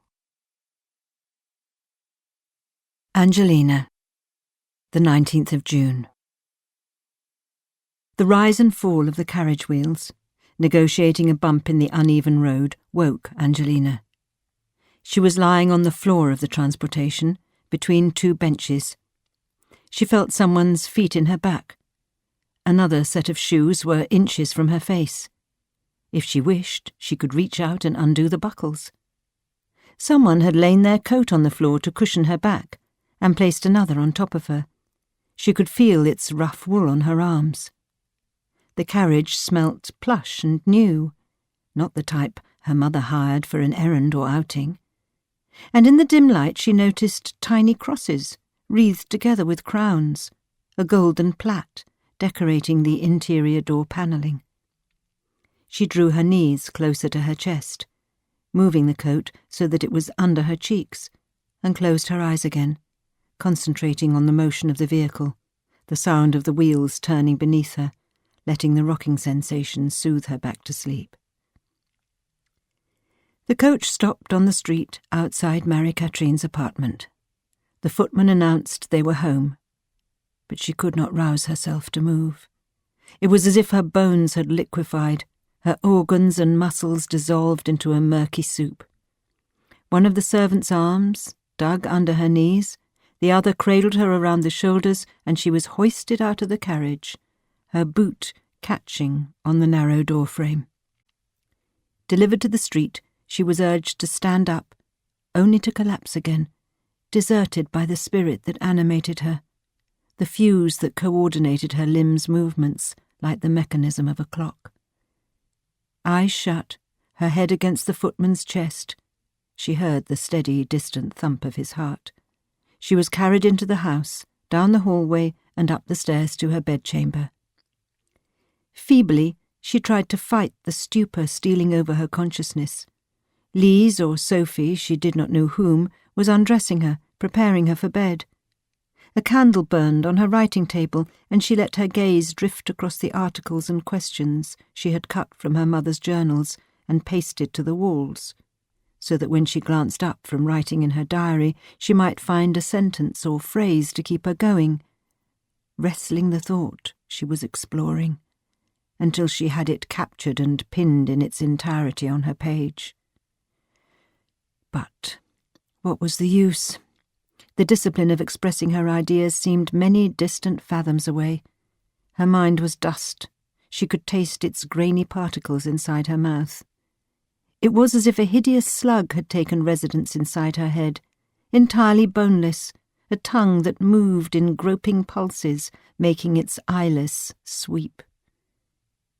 She was disappeared, contracted deep inside herself, without speech, a clenched fist, a thing. She had watched Madame Tiquet's execution until its miserable end. She kept her wits about her, stepping aside when a fist-fight broke out amidst a party of reporters. A mounted police guard trotted over to investigate, the skittish horse stamping on a bloody handkerchief and dropped walking stick. She had even gripped Father Etienne's cold hand in hers. He had been speaking to a huddle of clerics. He must have noticed the commotion and then spied their party of 3. They were as helpless and confused as everyone else, robbed of speech and sense, unsure how they would leave the square, which direction they should travel in. Should they go home? Should they file respectfully past the scaffold? Should they find the nearest tavern in which to drown their shame and sorrow? All afternoon she had surveyed the crowds, never giving up the hope of finding Alphonse, as if his face, his eyes, his shoulder pressing into hers, his proximity might somehow dampen her misery. The raw reality of Nicola's execution dissolved her anger at his unkindness, melted the defensiveness she felt at his criticism of Marie-Catherine's treatment of her. She could admit he had a point. Despite everything, Alphonse was the person she most wished to be near. She did not know what had come over her, but, rather than speak with Father Etienne and her mother and Sophie, she had instead stepped aside. She had allowed her gaze to drift back to the scaffold. The Archbishop was making his way up the steps. The executioner had removed his mask and was sobbing. The Archbishop might well have wielded the axe himself, she thought bitterly. Monsieur de Longueval, merely the bonded hand operated by the invisible body of the church. Oh, it was an uncharitable thought, but she could not help herself. She and her mother had been proven powerless, despite all their efforts to save Madame Tiquet. Mesmerized, she watched the executioner wipe a cloth across the blade. Mouet's body, his face beneath a sack, hung limply from the gibbet, its twisted final grimace mercifully hidden from view. The Archbishop crouched before the cushion on which Madame Tiquet had knelt, observing the executioner's assistant pick up the severed head and walk to the edge of the scaffold, where he placed it, turning it out so that all of Paris could see her features. She should not have looked. Oh, but if she could put her mouth over the twin piercings of knowing, suck at its poison and spit it out.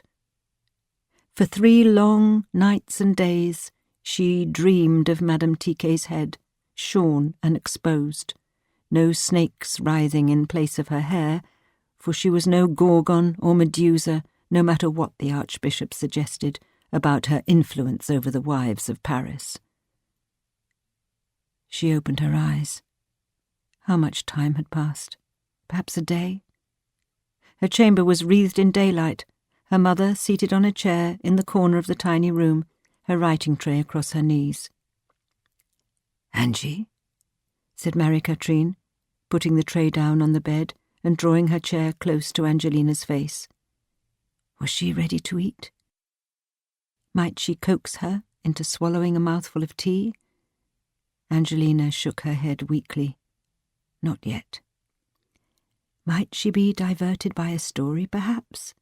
Marie-Catherine had drafted another new fairy tale and was eager to share it with her. "You had best recover quickly," whispered Marie-Catherine, stroking her hair, making snakes upon the pillow. "How could I possibly edit my works without you?" By the 4th day, Angelina had made a complete recovery from her fainting spell. But something inside her resisted letting her mother know that she was strong again. She claimed to be too infirm to make proper conversation. And perhaps in this she was not entirely lying. Teresa visited, gifting her a hand-painted crystal cup in which to store her quills.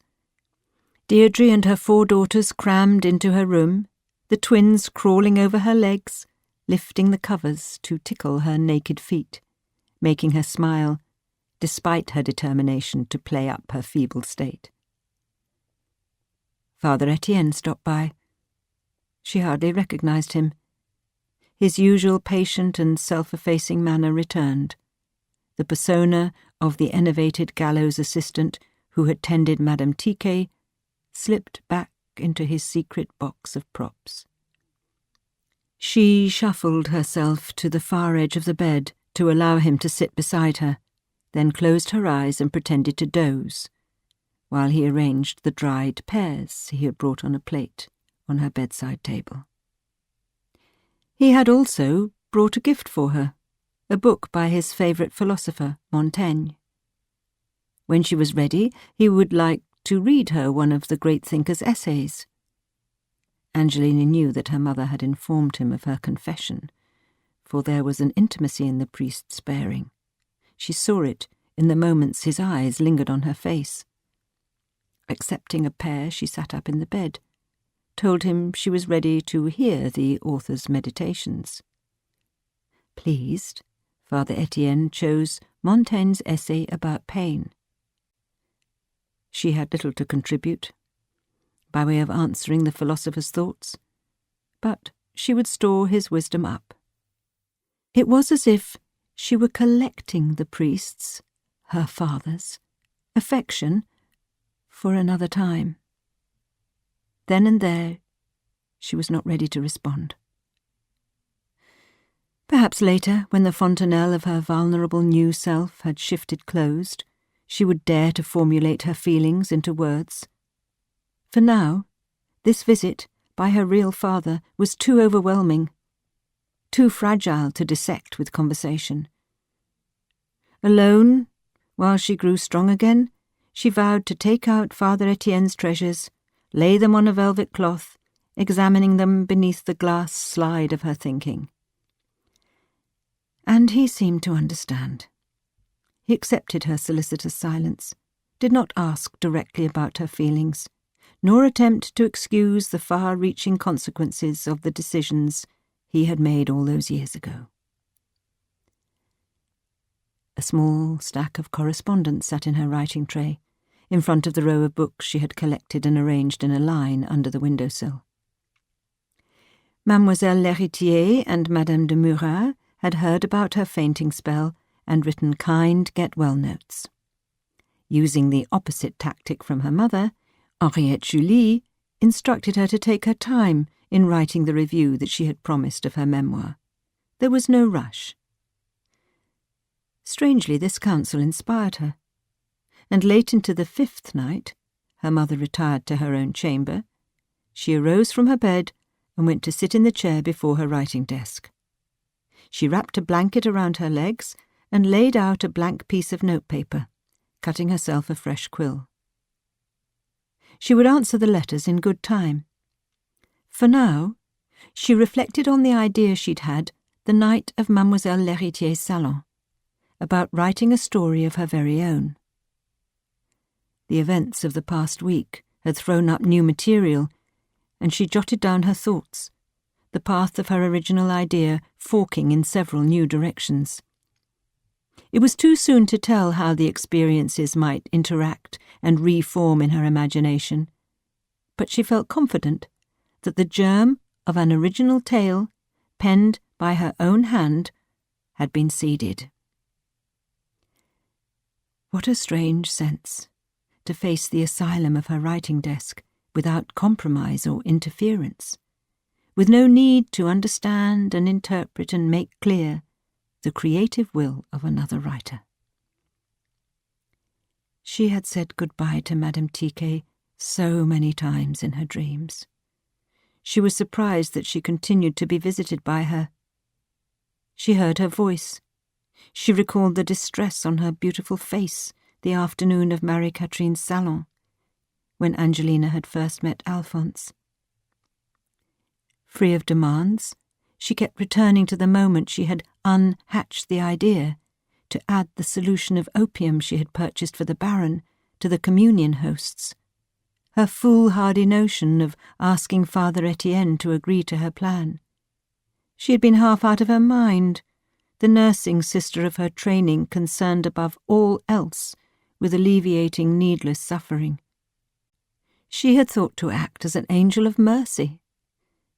Whenever she felt especially vulnerable to relieving the terror of Madame Tiquet's demise, she would tell herself that she had provided a special link in the drama, that the lonely course of her childhood had been necessary, the sacrifice making her a sort of emissary, neutralizing the impact of Nicola's final moments.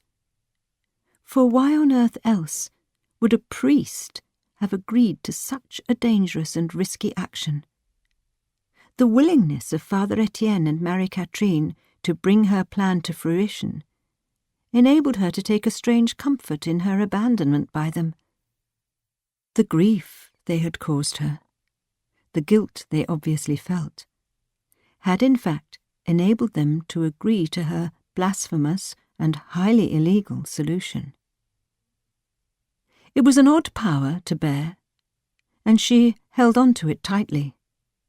She also turned over the argument her mother had put to her in her letter, that she had only Angelina's best interests at heart when she had left her at St. Anne's. Perhaps Angelina understood what she meant, for what was more precious than the gift of freedom, the treasure of knowledge, which allowed her to determine the course of her own life? She was not yet 20 years of age. She was unmarried and had no children to feed. It was up to her to make whatever she wished of her opportunities. All these years she had carried around a false belief about herself, and it was not the obvious one, as to who was her father. Rather, she had viewed herself as an assistant, as an aid to the important work of her mother, and then, most recently, Alphonse. She had seen her part as that of a looking-glass, in which their best efforts to express themselves could be reflected. She had told herself over and over again that she did not have the audacity, the mettle, the courage required to strike out on her own as an author.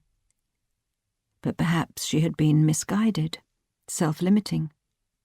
Her ineffable pleasure and satisfaction at the audience's response to the clever deception, more the fruit of her creative thinking than Alphonse's, had been transformative. Might she hold inside herself her very own secret language, its grammar yet to be invented? Touching the pages of her notebook, running her fingers along the feather of her quill, she imagined the stories she might write in the privacy of her chamber one day, piecing them together as if arranging different-coloured fabrics and stitching them into a magnificent quilt. The very idea made her tremble with excitement. She opened a pot of ink and dipped her quill into the liquid. Oh, she could write a story then and there. But first, she must compose a letter. If Marie-Catherine could confess the identity of her father in a piece of correspondence rather than speak it to her face, then she could utilize the same medium for her response. After all, she had similar motivations to her mother. She needed to protect herself from whatever arguments Marie-Catherine might make to persuade her from the course of action she had chosen. For her mother's opinions had a way of worming their way inside Angelina, burrowing into her mind and leaving holes in their wake. She must be resolute. She might have devoted long paragraphs to words of understanding and acceptance, but found herself unable to formulate such sentences. It was best to turn her writing implements to matters of a practical nature. She would leave Marie-Catherine with the recipe for her medicine, so that Sophie might pick up her next batch from the apothecary. She was sure she would remember how she rubbed her fingers over her skin, loosening the painful crystals that hurt her joints. Might she pass this information on to her maid? She wrote that she adored her new fairy tale, The Bee in the Orange Tree, and appreciated the dedication she had made to her. She only hoped that in the future she might be as resourceful and courageous as Aimée. The dedication was an honour, and she was glad to accept it. In so far as she could deduce, the story had no need of Angelina's editing pen. It was perfectly formed, not a scene or description, not a character or thought out of place. She wished her mother all the very best in publishing the new collection she had been spurred into composing. She had no doubts whatsoever of its success. What a relief it must feel to have the mechanism of her imagination in full working order again. She apologized, but she was resigning from her position as Marie-Catherine's secretary. She would have no trouble, she imagined, in hiring a new young scribe to fill her shoes. She must work without fear, and not open the stopper on her brandy bottle so often. It hardly helped. In the forging of a new collection of fairy tales, Marie-Catherine would regain her old strength. Angelina squeezed her fingers and took out a new piece of paper, composing a small note of farewell to Father Etienne. She enclosed it with her mother's letter and sealed the envelope. Dropping the correspondence into her tray, she arose from her chair and pushed it into her desk. From under her bed, she took out her travelling valise. Scooping up her books, she placed them carefully inside. She added her pens and notebooks, and then turned to her armoire, pulling open its heavy drawers and fingering her gowns and skirts and underclothing, deciding what was most necessary for her journey. She changed into one of Therese's dresses, donning a wig and headpiece, and applying face powder and a heart-shaped beauty patch, a dab of perfume, a smudge of rouge for her cheeks. She checked in the hallway, glancing down the stairs, listening out for movement. Quietly closing the door to her chamber, she crept down the stairs to the lower level of her mother's apartment. Her heart thrummed, and her cheeks felt flushed as she buttoned on her cape in the dark. Her hand on the handle of the front door, she saw a movement out of the corner of her eye. Sophie had been roused, a gown over her nightdress and a candle holder in her hand. She met Angelina's eyes in the flickering shadows and made a short nod. Angelina put a finger to her lip, and Sophie understood immediately, moving with stealth to open the front door for her. She hurried to the end of Rue Saint-Benoît, turning into Rue Saint-Germain. The street was suffused in the soft pink glow of twilight, the lanterns burning on the walls of the palatial residences and occasional coffee houses glowing brightly. A week had passed since the execution of Nicolas Tiquet, and the residents of Paris had resumed their evening outings, dressing carefully to attend the theatre, gathering afterwards at a tavern or coffee house to dissect the entertainment and enjoy a meal with a glass or two of wine. Angelina glanced along the familiar street, feeling a great affection swell inside her for the city she had started to call home. How far she had travelled. Living with Marie-Catherine, even if for a brief period, had enabled her to forget the ritualized, mostly silent existence she had passed at the convent. How narrow and restricted it had been upon reflection. How grateful she was to have discovered that it was merely one road of many that she would travel. Angelina made her way along the rows of chestnut trees to the coffee house where she had met Alphonse to drink lemon cordial and discuss a story he was writing all those weeks ago. It was hard to believe how much had changed, how differently she felt. No more bound by the opinions of others as to how she might direct the course of her life. Stepping inside the door, it took but a moment to find her dear Alphonse. Yes, there he was. Her heart swelled as she watched him a moment unobserved, seated at a small table decorated with a vase of flowers. There was a bottle of wine and 2 glasses set out, a platter of bread and cheese. He was reading from a small green-covered book, as if it were a normal evening in Paris. She had been writing to Alphonse throughout the week. Lise, sworn to secrecy, had couriered their letters back and forth. After Nicola's execution, Angelina had found her anger about their argument vanished. It no longer seemed important. Her mother's observation, what she had noticed with her writer's eye, Angelina would never know, that Alphonse was her kindred Prince Aim, gave Angelina the courage, the permission even, to be true to her real feelings. As soon as she was able, she had again read through Alphonse's unanswered letters. In them he apologized profusely for his criticism of her family, vowing never to mouth such inconsiderate words again. She wrote that she had thought about what he said in the carriage, and that she believed his observations were true. Indeed, he had helped her to consider the problem of working as her mother's secretary. He had made her realize that she was not, after all, suited to the task. As for herself, she had vowed not to repeat the mistakes made by her mother and father. What irony that her real parents' forbidden relationship had shed light on her own confused desires.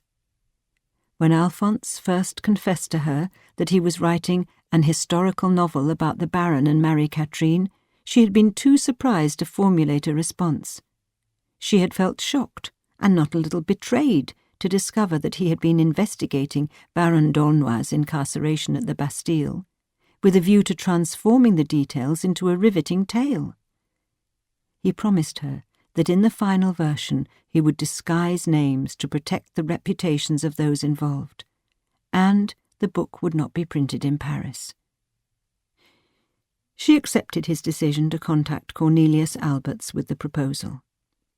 Although she had justification, she did not position her relationship with Marie-Catherine as an obstacle to his ambition. Indeed, she was even somewhat relieved that he was withdrawing the fairy tale manuscript that Marie-Catherine had submitted on his behalf. It allowed her to reclaim the clever deception as her own. The international publisher had responded to Alphonse's suggestion by inviting him to visit him in his native city. Perhaps they might figure out a deal together. "Alphonse?" she called. He glanced up from his reading. She quickened her steps, rushing towards him. Alphonse met her gaze and held it. Shutting the book and placing it beside his plate, he rose to stand. She felt her chest fill with warmth, the corners of her eyes and mouth pulling into a glorious smile. What sweet relief to know that she had not imagined the inclination she felt towards Alphonse. It had been there from the moment they first met at her mother's salon, just like the attraction between the heroine and hero in The Bee and the Orange Tree. Although Princess Aimée had been separated from her parents as an infant, and had to outmaneuver the family of ogres who had raised her lest they serve her up for dinner, although she dressed in a tiger-skin cloak and spoke in a savage tongue that Prince Aim could not initially understand, they had nevertheless recognized immediately that they shared a kindred spirit and had worked to overcome their differences. "Angelina!" cried Alphonse, gazing at her with naked adoration. He had taken her fingers into his and was squeezing her hands. He drew her close, kissing her cheek several times, and it required all her steely resolve not to collapse into his embrace. Perhaps later, in the carriage, while they travelled to the port of Paris, she might give in to her desire to trace her fingers along the line of his jaw, to kiss his eyelids, to breathe in his scent. "My love," said Angelina, blinking back tears. "You are a sight." "Thank you," she replied, pulling a brief face, her voice teasing. "An inspiration, a blessed vision." Alphonse allowed his eyes to roam hungrily over her face, her hair, her neck and décolletage, a devilish sparkle lighting his cheeks. "Come, take your seat with me. We must eat while we can. The wind is up. They say the sea will be rough tonight." Unsure what to do with her travelling valise, Angelina placed it beside the table. A waiter would find somewhere to stow it while they ate. Alphonse drew out her chair and she sat down. Resuming his place opposite her, he picked up the bottle of wine and filled their goblets to the brim. "Santé," he said, lifting his glass. "Santé," she replied, touching the rim of her glass to his. "To health, to life, to us." You've been listening to The Bee and the Orange Tree by Melissa Ashley, narrated by Anna Bentinck. Published by Clipper Audio Books, an imprint of W.F. Howes Limited. This work is copyrighted Melissa Ashley 2019. This recording is copyrighted 2019 W.F. Howes.